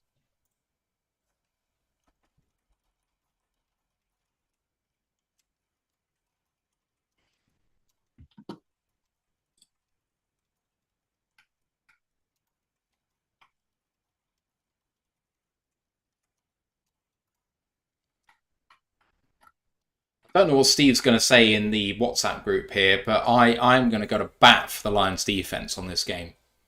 Same. I know that they haven't been able to get off the field really, really well. He says terrible penalties and Jerry Jacobs getting burned. Okay, Jerry Jacobs got burned on one play, and there have been a few bad penalties that have extended drives. We've held them to field goals. It's Exactly. It's 26-7. They've had 2 touchdowns and 4 field goals. Yeah. I didn't know. I didn't know that the defense was throwing 3 interceptions and fumbling kickoffs. The only reason that they are giving up the penalties is because they're tired.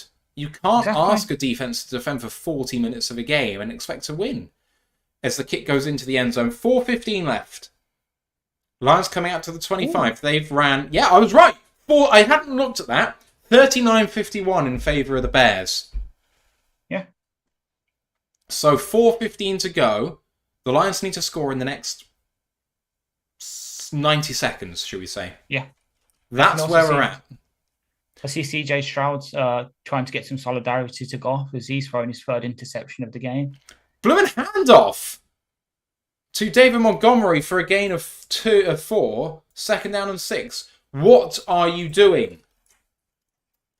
And the boos ring out. Exactly.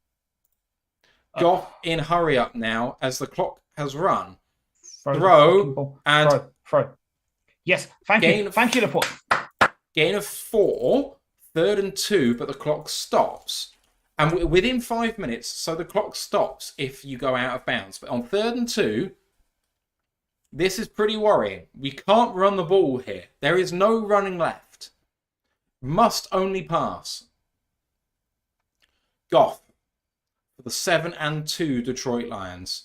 In shotgun, 3rd and 2, looking right, throwing, and fits it in a tight window, and well done to Amon-Ra St. Brown for a gain of about 20 yards, all the way down to midfield for 1st down and 10. He's carrying the fucking offense on his back right now. Amon-Ra. He is. Goff got it off quickly. Nice catch. 2nd down and 5. I guess the field goal means that you can't take a field goal at any point here if you're the Lions. You need 2 touchdowns, so it does matter. 2nd down and 4, 3:15 left. Goff checks it down, and Jahmyr Gibbs, well done him for getting out of bounds. Good gainer, and all the way down to the 32 of the Bears. 1st down and 10. That is a good heads-up play by the Rook. 3:06 left.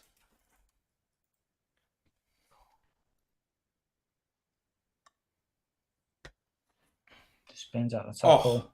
What a cut by Jahmyr Gibbs. 3:06, and you're now in range for Jared Goff to get to the end zone. 26-14. At the 32, still 3 timeouts left. Goff takes a snap. 3-step, 4-step drop. Looking for the end zone. Touchdown Detroit Lions! Jameson Williams! Let's go, baby! 2:59 left. Fucking God. Let's go! What a throw! What a route! Jameson Williams has arrived. Just when we fucking needed him, he answered the call. This game's still in it.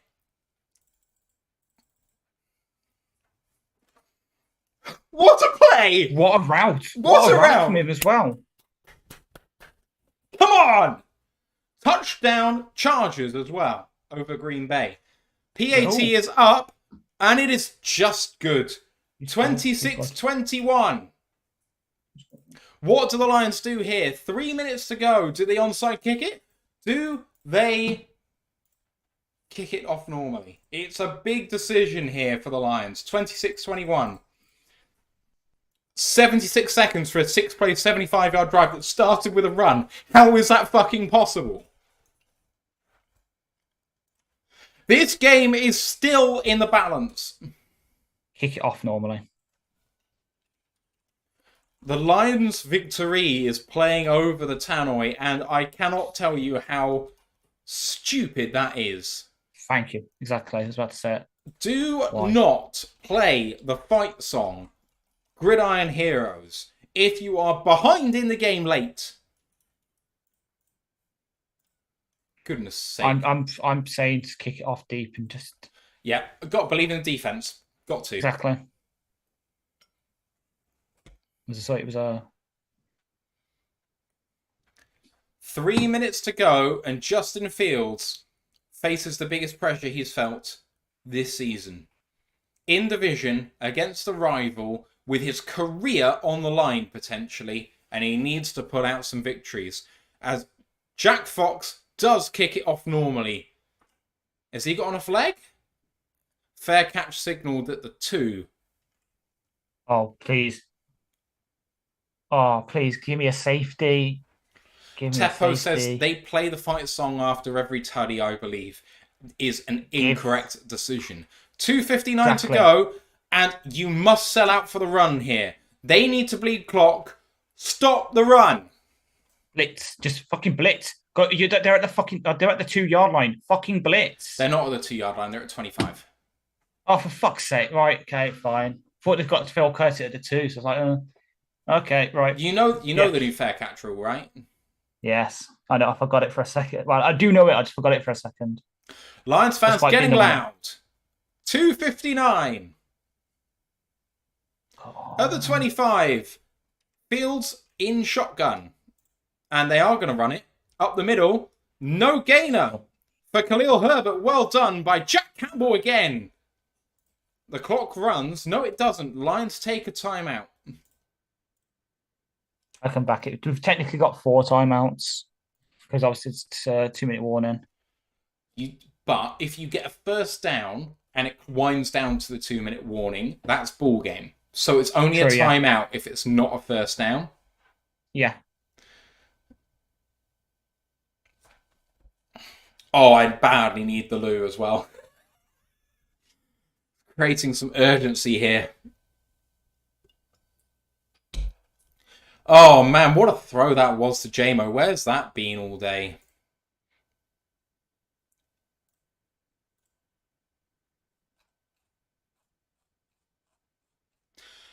Hand it off again, and again, pretty much no gain. And that time, Aiden Hutchinson is asking for a flag, and he's remonstrating with the referee, but it has not been given. It's 3rd down and 9. And a second charge timeout on Detroit. We are getting towards the territory where a first down almost wins the game now for the Bears. Yeah.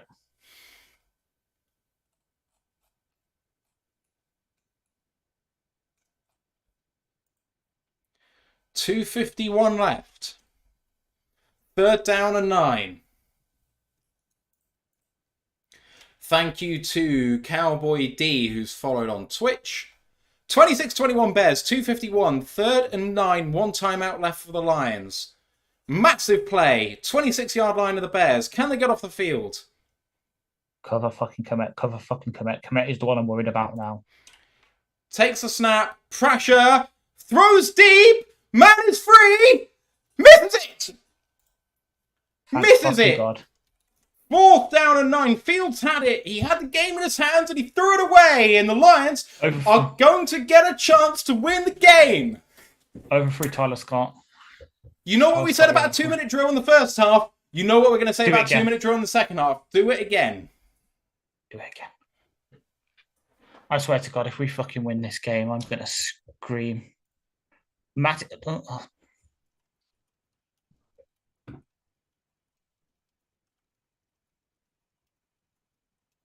Right, punt away by the Bears. Takes a Bears roll all the way down to the 27-yard line. First down and 10 Lions. 2:33. One timeout left. Oh, my heart is going. Yep.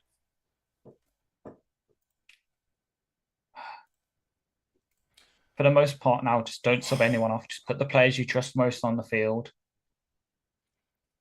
Which, Jonathan said we totally don't deserve to win here. We don't, but if we win, we do. Because the Bears did not take advantage of the advantage they've had. They could have got touchdowns, they settled for field goals, and they reap what they sow here. Mm-hmm.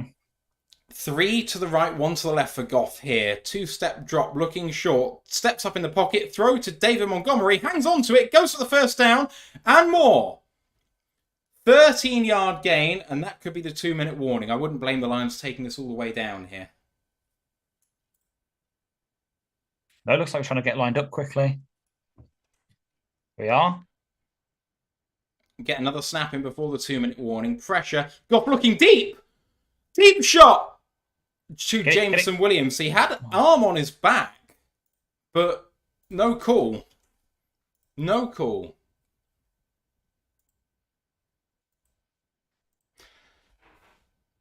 I mean, there's a little bit of hand fighting there. On both sides, I guess. 2nd and 10.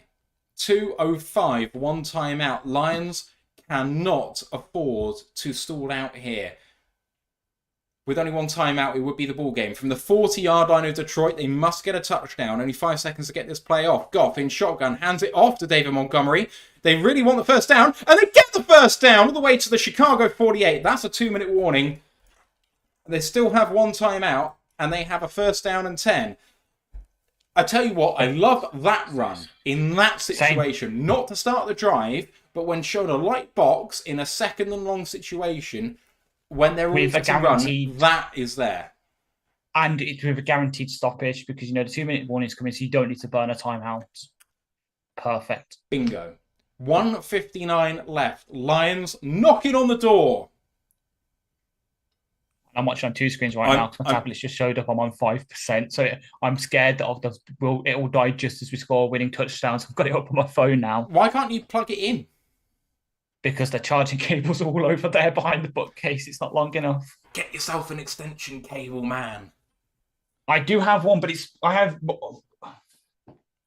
I so badly need the bloody fucking toilet. I drink too much. Run now. We're in the TV timeout. Run.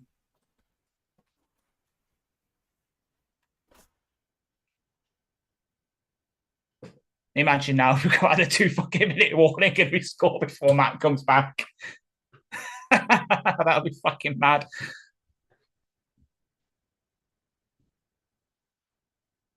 Oh, Jesus Christ.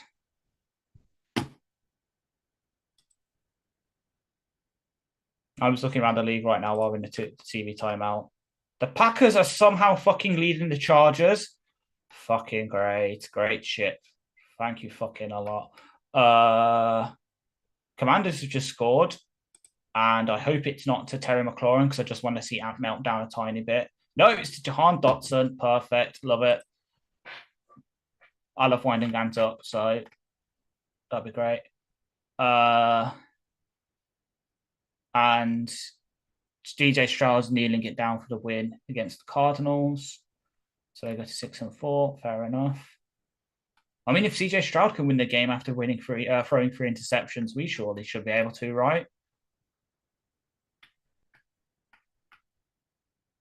Oh, Aidan O'Connell's been picked off by Jordan Phillips in Miami, so that's pretty much ball game there. As my phone is ahead of my tablet. So away we go with my tablet. As I'm going to do my best Matt impression here. We are, and there, drops the Goff steps back, throws on target to Jahmyr Gibbs, held up at around the 42-yard line of the Bears. He hands the ball off to the ref. And we get set again. 2nd and 4 at the Bears 42. Goff steps back, throws on target to Laporte, who gets out of bounds at about the 37. So it's 1st and 10, 1:36 left on the clock. Just little quick speed out to him. Really good throw. Really good awareness to get out bounds. So it's 1st and 10, 136 at their That was nice play. 37. Yeah, to be so there was a good throw to Gibbs to their 42, and then Laporte just got the first down, like a quick out about their 37. I will take any touchdown, any quick touchdown. I don't care. Go for the 2. If they get a field goal to tie it, it's fine. But give us the lead, please. That's a decent play by Goff as we get down to the 25. Really? That far? No, 34. I have. Anyway. 34. I'm a bit ahead of you then. Oh, okay. Goff stepping up. Oh, lovely throw to David Montgomery. That's the play I've just seen. How are you ahead of me? I'm pausing. Okay, my phone switched. I am at 120 now. I've paused it at 110. Okay, I'll tell you when I'm at 110. 2nd down and 1. Hand off. Down the middle. 110 now. There we go. Montgomery all the way down to the 19. The clock continues to run. 1st down Lions at the 15. Right, I'm putting this full screen. I can't see the internet spoiling it for me. What? Hang on. Who's spoiling it? Oh, ESPN. ESPN, Goff. yeah. Goff looking. Lovely catch by Amon-Ra St. Brown. Down to 8. Take a fucking timeout. Take a fucking timeout. Take the fucking timeout. Timeout taken. That is not going to stand.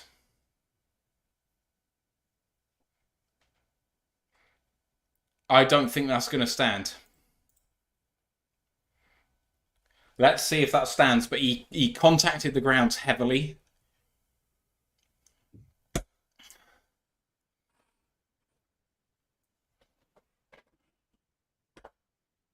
All things within 2 minutes. If the booth doesn't review that, they're not doing their job, even if it is a catch. Okay. I think of everything. 2nd down and 3.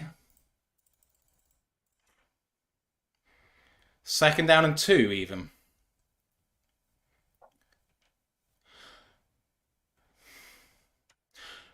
At the 8-yard line, Goff. Oh, almost got sacked. Goes out to the left-hand side, throws it. Out of bounds. 3rd down and 2. I haven't. Is it? Well, Fox are fucking up again because there's no game. Yeah, there's the play clock. There's no game clock. 38 seconds left. Thank you. Because I've had to close the stream as well because I just I don't want anything that could spoil it for us. 3rd and 2. Lions need to get the 1st down here to give themselves 3 tries at it, and I wouldn't blame them for run for the 1st down and then spike. Yeah. And they do hand it off to Gibbs. Lots of room. Michael, down at the 1. I think it's at the 1. Down at the half-yard line. 1st down and goal. Set and fucking spike. Bears take a timeout. Bears save us. Take a timeout. 1st down and goal, Lions to take the game. Exactly. Come on. Okay, because they want to get their goal line set in. Yeah, I would love to see us run the ball here, and I know that you shouldn't run the ball here, but there's enough time for us to get a spike in and get another play. I think the run game is where we dominate. Please. Wow, we're at the half-yard line, and we need to convert a big boy touchdown. Give me a lean. I know it's not going to happen, but give me a lean. One of these fucking days, I will get it. Give me a lean, McNeil. Running the ball. 1st down and goal from the half-yard line. Lions with a chance to win the game. Come on. Who's in the game? Maybe show me the fucking running back. Stop showing me the Bears. Show me the fucking Lions. Oh, well, show us Demo.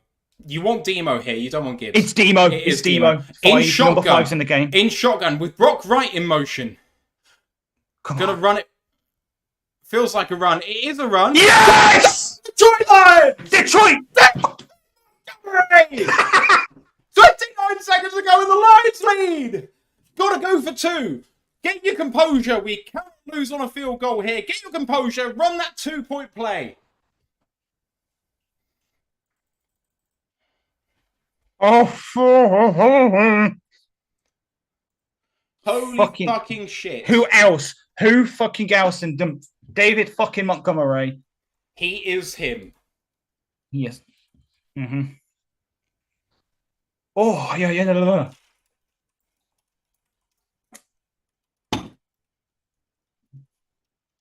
Yep, going for 2. Have to.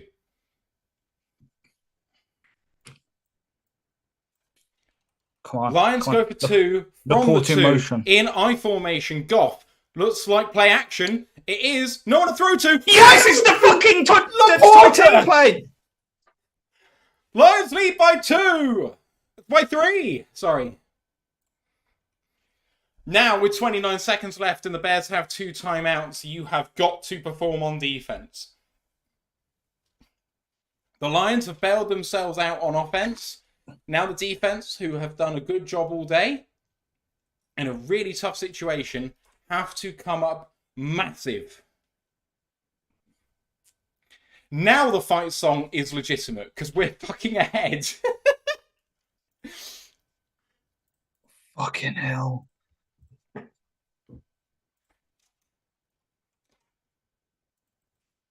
Come on!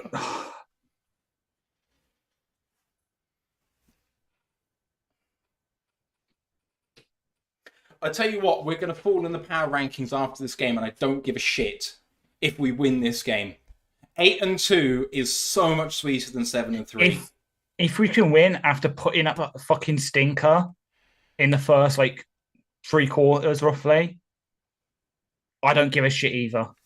Packers are 3-6, leading by 3 with less than 2 minutes to go, by the way. So if they get a first down, they've probably won the game there, which is interesting. Actually, that's probably not bad for us because the Packers aren't going to challenge us. 29 seconds to go. Kickoff by Fox is going to be a little short. And fair court? Fair court. Well done, Roshan. 29 seconds to go. We have been in this situation before. Dan is asking for whether there was a fair catch. He didn't see a fair catch. I don't know why, but they've run seconds off the clock there for a fair catch. I'm trying to think. Why was the Bears? Target probably 40-yard line for the Bears. Cairo Santos. I He's think hit 50s plus he's hit 53s. I think he's hit a 53 in this game. Yeah, I think his long is 56, which would be the 39. 29 seconds left. Bears have the ball down the 3. A field goal will tie the game. Cannot give up a touchdown. Do not want to give up a field goal. What the fuck? It's a timeout by the officials. Why the fuck are we out? Yeah, why are we having another meeting? It's probably to reset the game clock or something. Oh. Oh, ay. The time is accurate as far as we see it on the stream. 29 seconds left. 29 seconds left. Lions lead by 3. Come on. Lions fans are the loudest they've been all night. At the 25-yard line of Chicago, needing significant yards. Hutchinson calls game! And it's a safety! Safety! And he fucking punched the ball! Aiden Hutchinson, you beautiful motherfucker! Oh my god, what a dramatic end to the game! But, okay, so the Bears will have a punt, and the Lions must fair catch. And kneel. And then kneel. Darnell Wright did the right thing. 100%, yeah. He couldn't get down on the ball. Wow. What a sack by Aiden Hutchinson, who calls ball game.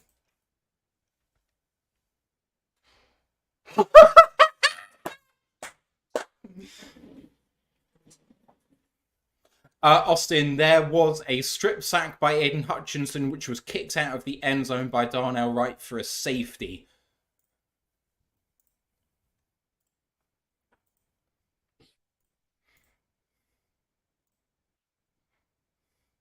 They had us by the fucking balls and they still let us win. Wow. I think Hutch was doing that while getting held by Wright as well. Yeah, doing fantastic. Alex Murray said this is the most unlions win ever on our Twitter account. He clearly didn't see the Stafford Lions. Kind of, yeah. I think I get his point, though, because it's the fact that almost it hasn't been like a game-winning drive from the QB that's gone and won it. It's the defense has come up at the end to sort of shut down the team, because it would have been in the past. You do that, left 30 seconds on the clock, and then there'll be a defensive fuck-up and they can kick a field goal to win, a la Baltimore in 2021. Really, really short punt trying to force a muff punt. And Amon Brown calls fair catch, catches it, and with 22 seconds left, all there is to do is kneel, and this ball game is over.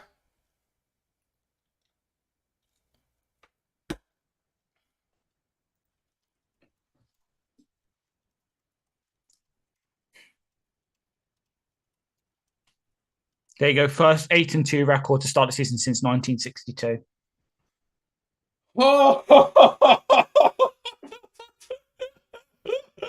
We clean up whatever the fuck was going on offense. And on Thursday, hopefully we fucking win. Timeout called by the Bears. They have one left. No, it hasn't been. They're going to. They're walking to the center. That's it. It's a ball game. To quote Dan Miller, the ball game is over, and the two teams meet in the middle to say good game. And the game better played by the Lions. Fucking somehow, just about. And now my phone cuts to fucking Los Angeles. Don't care. Fucking hell, man. Cardiac cats are back, but in the fucking best way possible. Right. What? Exactly. What happened? Right, let's have a look at the scoreboard for the final time. And the Lions have their first lead of the game. They win 31-26. We led for we technically led for 30 seconds, if that. Yeah, 29 seconds. Justin Fields, who had himself a good day, 16-23, 169, a touchdown, and I'm just going to add in here, A fumble. 18 carries as well for 104 yards. He was excellent on the day and, gave themselves a chance. Donta Foreman, 6 carries for 14 yards, a touchdown and a fumble for himself as well. DJ Moore, 7 of 9 for 96 yards and a touchdown. The Lions, Jared Goff, led a late scoring drive, 23 of 35 for 236, 2 touchdowns, 3 interceptions. David Montgomery, he went 12 carries for 76 yards and a touchdown. Jahmyr Gibbs himself got 8 for 36 and a touchdown. In the passing game, they were led by Amon Brown, who got 8 of 11 for 77 and a touchdown. Do not count out Jameson Williams. He got himself 2 of 3 for 44 yards and a big 32-yard touchdown. Quick 32-yard touchdown, which gave the Lions hope and indeed won the fucking game.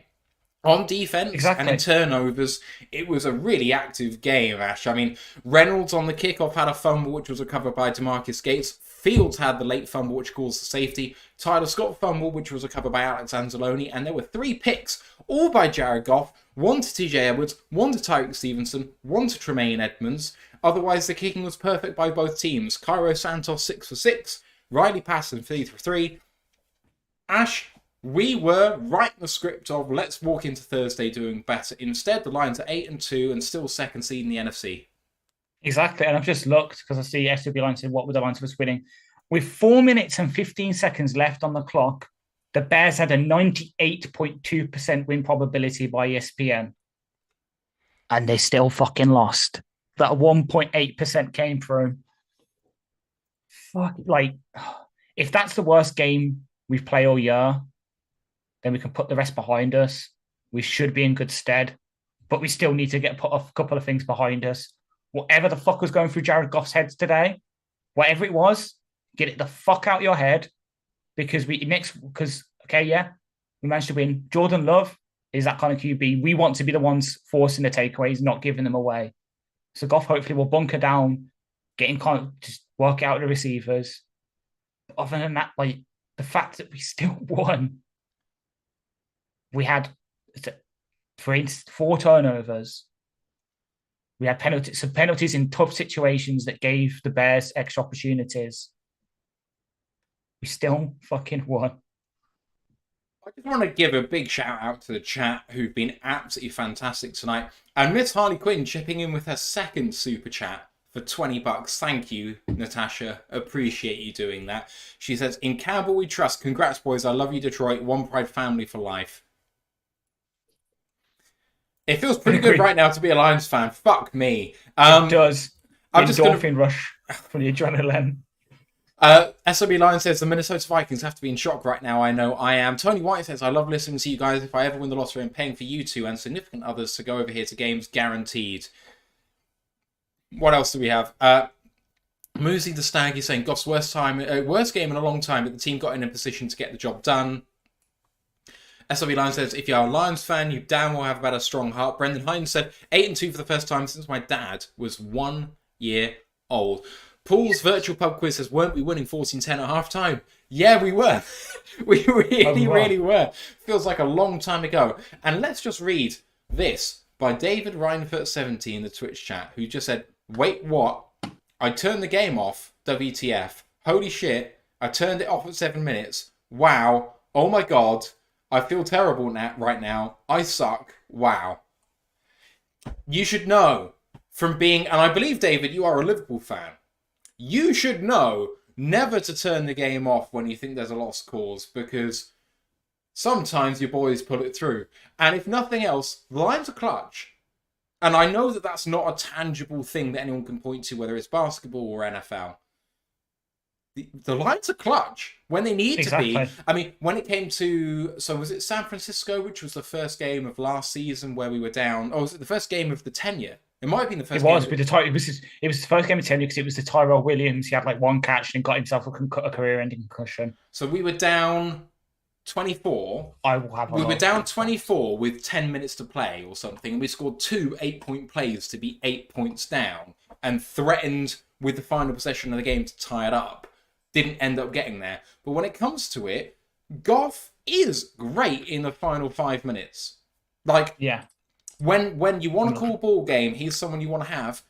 But on the Bears side of things, both halves do not play soft fucking prevent coverage, because you reap what you sow. David Reinford says, I can't believe this is my life. You are a Liverpool fan. Learn your lesson. Don't turn your game off. Feel shit and wallow, because that is our lot in life sometimes. Exactly. So I'm looking. I've got that 49ers game up. So we've 7:54 left in the third quarter. The San Francisco were 38-10 up. 28 Then points. So 28 points. We then came within 7. 7, yeah, because it was 1 minute and 7 minutes left. 1 minute and 7 seconds left on the clock in the fourth. 2-yard pass from Jared Goff to Quintus Cephas, who then the exact same play for the 2-pointer to make it 41-33. And then we onside kicked it and recovered it, and we threatened to win the game, but we ended up not doing it. I can't remember why, but anyway. It doesn't have the box score, the play-by-play. Teardrop Floyd says, glad I turned it off to bring the boys luck. It worked! Well, your sacrifice is appreciated, Teardrop Floyd. The Gomner says, game ball to Montgomery, guaranteed. Derek says, looking forward to Dan's locker room speech. I can't wait. Jamel Cooper says, I definitely turned it off. I'm glad I'm an addict because I couldn't stay away for long. Prison Mike says, just win, baby. The chat is fucking great. I love you guys. Ash, yeah. This game, I mean, did you legitimately lose faith in this game and just move on to next week at some point? Or did you still believe that we could pull it out when we had the ball back? I always have hope. You know me. It takes something very dire for me to give up hope. And with what I saw last week, I couldn't lose hope because I knew if we really put our heads into it, we could score no matter what. And it came up clutch in the end. So we've got Mike Barker in the chat saying, I don't know why, but this is the calmest I've been during a Lions game. It just seemed that they were always there. And Detroit versus everyone says, Bears won the time of possession 2-1. How did we win? Ash, if you had to sum up the game in about 30 seconds, how did the Lions win? By not letting our mistakes flood us, just overcame them. And when it came to time to really just show our talents, that talent came through. Case in point, the last play of the game where Aiden Hutchinson beat Darnell Wright and strip sacks Fields. We scored when we needed to, and when the defense, we needed them to really come up clutch, they did it. It might not have been a perfect game, but it was enough for us to win, and that's all that matters at the end. I would say this. The Lions had 31 points. 28 of them were touchdowns, 29 if you count the 2-point play, and 2 points for a safety. There were no field goals for the Lions. When the Lions scored, they scored big. When Chicago scored, they scored small. The Lions' defense got burned in short yardage situations, but tightened up when it got towards the red zone, forcing the Bears to take field goals in positions where they really should have been putting their foot on our throat. They didn't. The Bears let us off, and we took advantage. The Bears should win this game every single time, with that turnover margin, but also with the ease of the way they were moving the ball early on. Fields were putting us in bad spots. And credit to Aaron Glenn, and I know Steve's going to hate me for this, credit to Aaron Glenn, because how much rushing did Justin Fields do in the second half? He had that 130-yard play, which was significant, but outside of that, I think he had 15, 18 yards in the second half, outside of the 30-yard. I know it's like, oh, apart from that one play, but okay, apart from the JMO play. Like, it goes both ways. You can't just say, oh, I'm going to take out that one play. Actually, you can, because if it works both ways, then you're fine. So Fields legitimately didn't have much yards on the ground where he was just picking off the 4 or 5 yards to get the first down every time, because Campbell came up big in the second half with several really good tackles. Derek Barnes came up big in the second half with some really big closing tackles on Justin Fields. You know what? I think Justin Fields went down far too easy in the second half. He was taking slides. When he got touched around by Derek Barnes, there's no way he should have gone down there. But he thought, I've done enough here. And then when it came down to getting into field goal range, on 3rd and 7, they ran the ball and got 1 yard.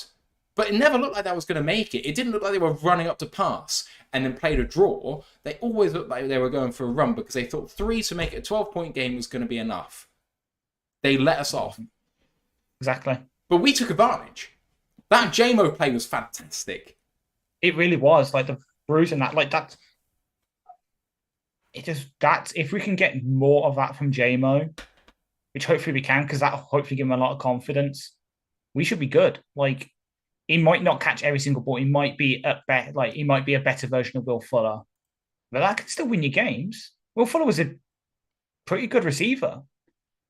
And if we can get a better version of that, JMO might never ever turn out to be a Jalen Waddle or Tyreek Hill. But he can still be a damn good receiver.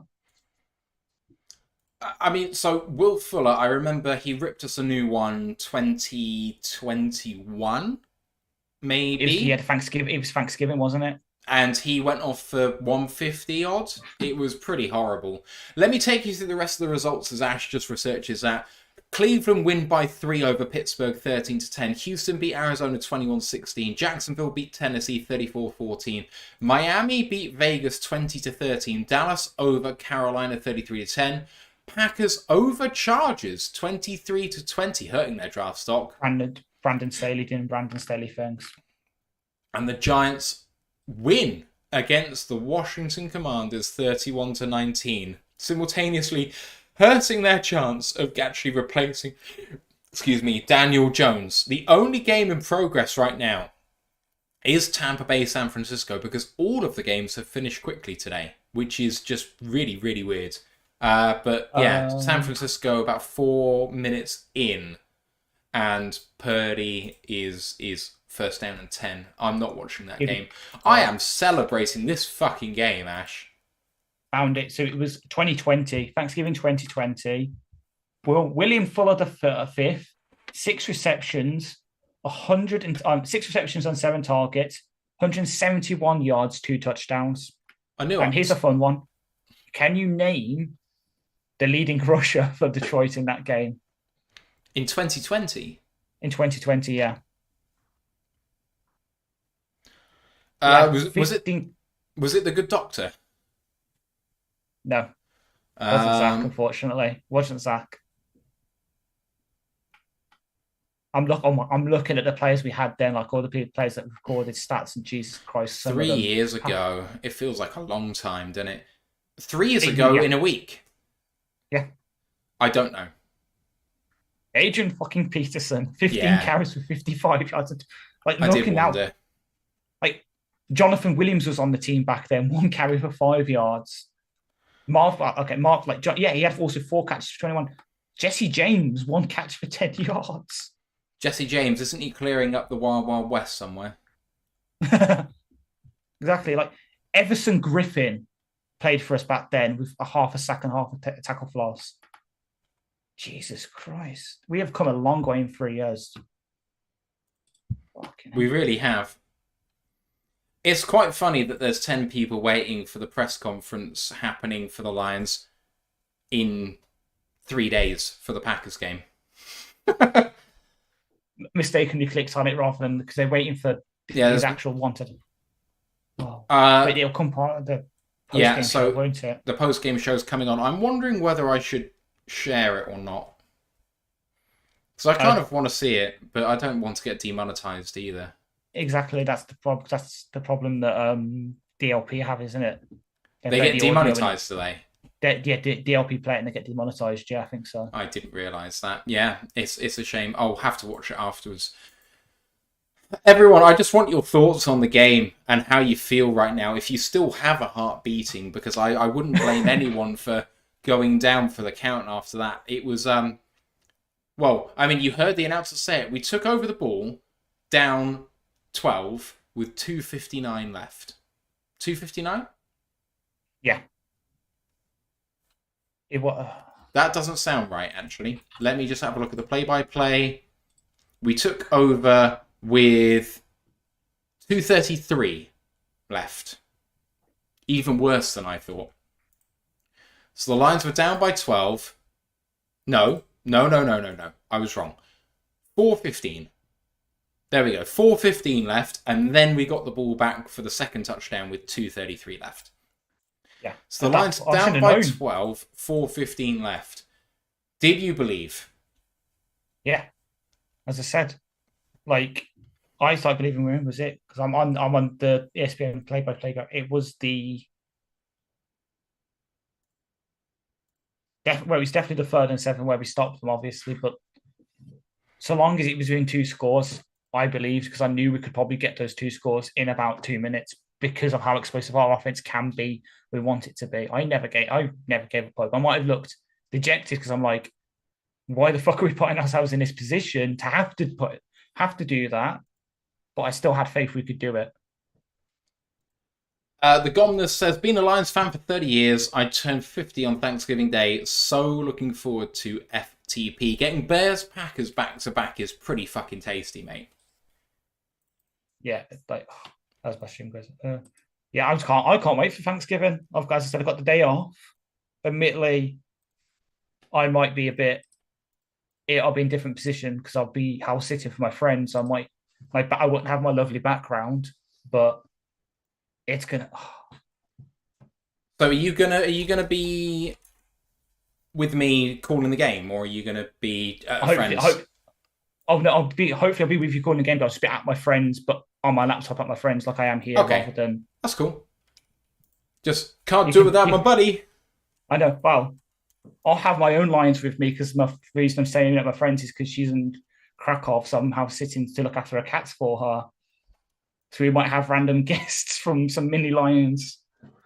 Nice. I'll just be sitting there and suddenly Olive, who's a Sphinx, just comes and climbs on my head. That'll be one way to celebrate a touchdown. Oh God, I just can't wait for Thanksgiving because I say this and then I'll probably get proven wrong on Thanksgiving, but there is no way we can play that badly on Thursday. There's just no. I mean, I'm not ruling it out. I'm just saying I still think we can win even if we do that. We've proven that even on our worst day we can win a game. Yeah. For me, I just think because we'll correct the mistakes. Because to be honest, like you think about it, it was just a bit of the first one. Goff was just throwing a timing route. Laporte ran into a defender. That's no one's really to blame for that, as we said. But the other two, it was just poor decision making, and that's something you can correct quite easily with tape. You can just say, "What did you see here, Goff? Well, this is where you're wrong. Next time, don't do it." It is correctable. It's a lot more correctable than I don't know. Us just not being able to run the ball, for example. That's harder to fix than just some poor decision making.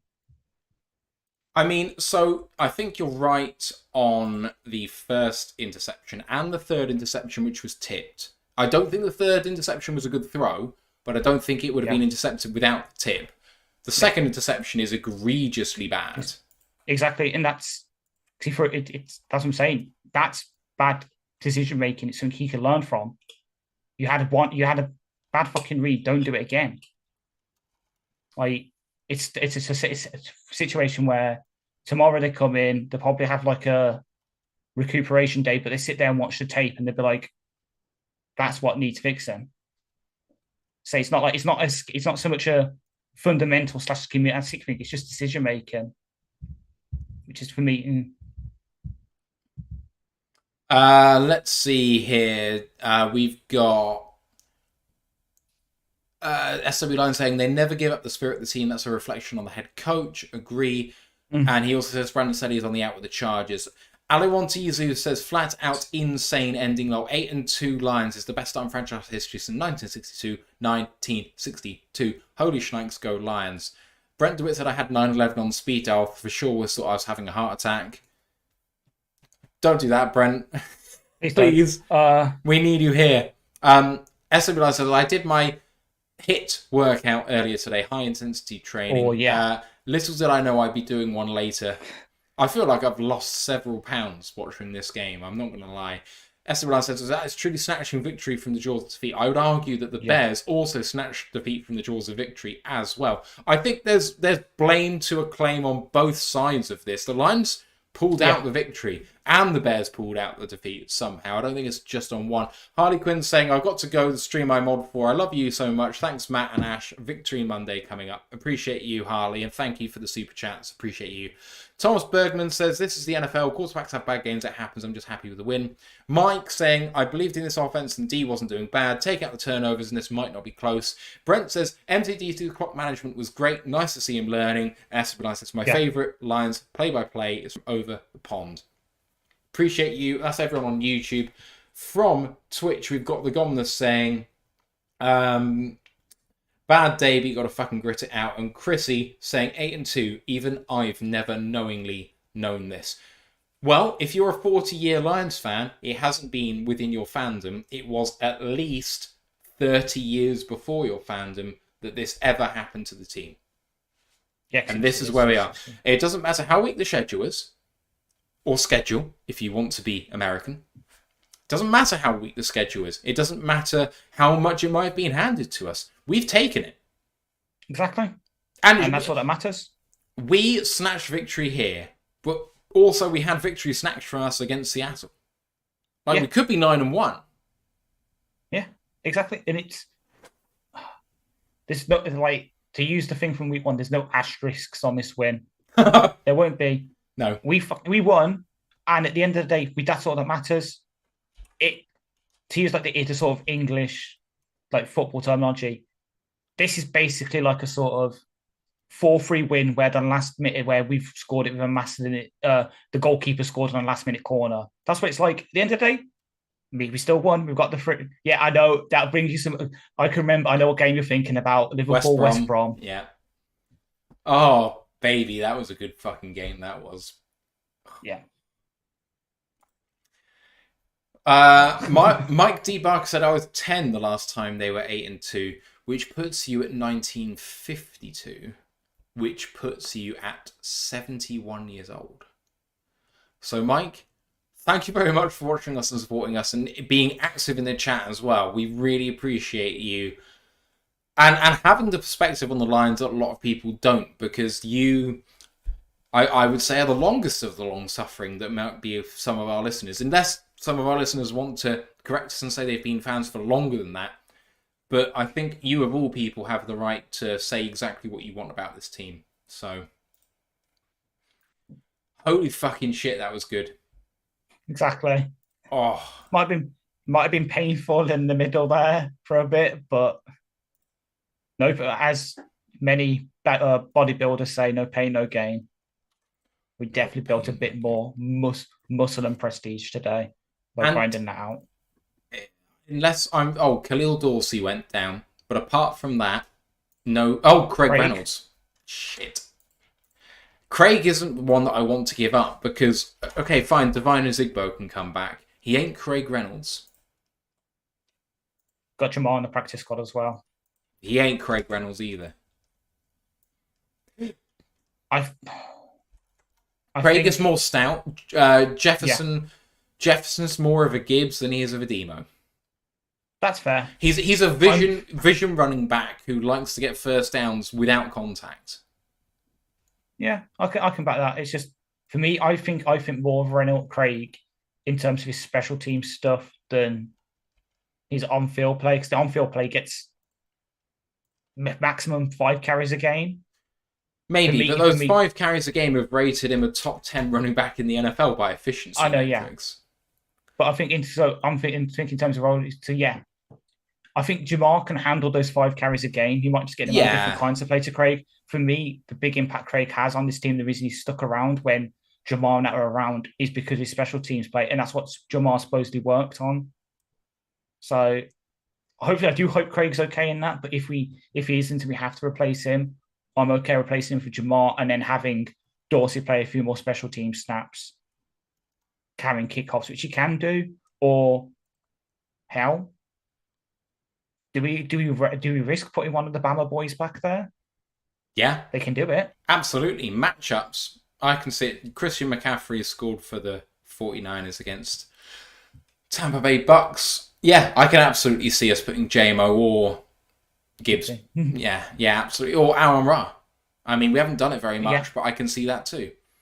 But the thing is, if you put Amon Ra in the backfield as a matchup option, I want people to see him hand the ball off to him. Because if you don't hand the ball off to him, the defense knows what's coming. Whether they can match up with it is difficult, but they know what's coming. Yeah. I'm going to end this stream here, I think, because we're going to have our say on this game in the review show tomorrow. And, Ash, I don't know how your availability is, but it's going to be a really big week for us, podcast-wise, because we are going to have the review show tomorrow. We're going to have the preview show for the Packers the day after on Tuesday. Then got the Packers live stream on Thanksgiving. I'm going to bring out all the stops for Thanksgiving, and you are going to see a lot of roast turkey photographs all out there. And the sweet potato casserole, which I'm really looking forward to. The marshmallowy one you were saying about.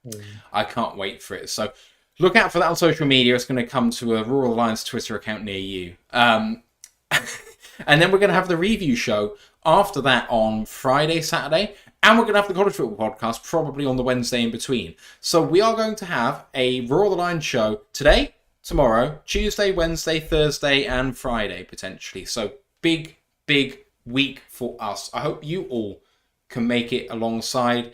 Ash, I'm Matt. One of the best streams we've ever done, potentially, I think. Depths of despair, keeping the hope, coming to fruition in the end. Ash, final words before we go? FTP and FTP. Fuck the Bears. Let's go Lions, one pride. One pride.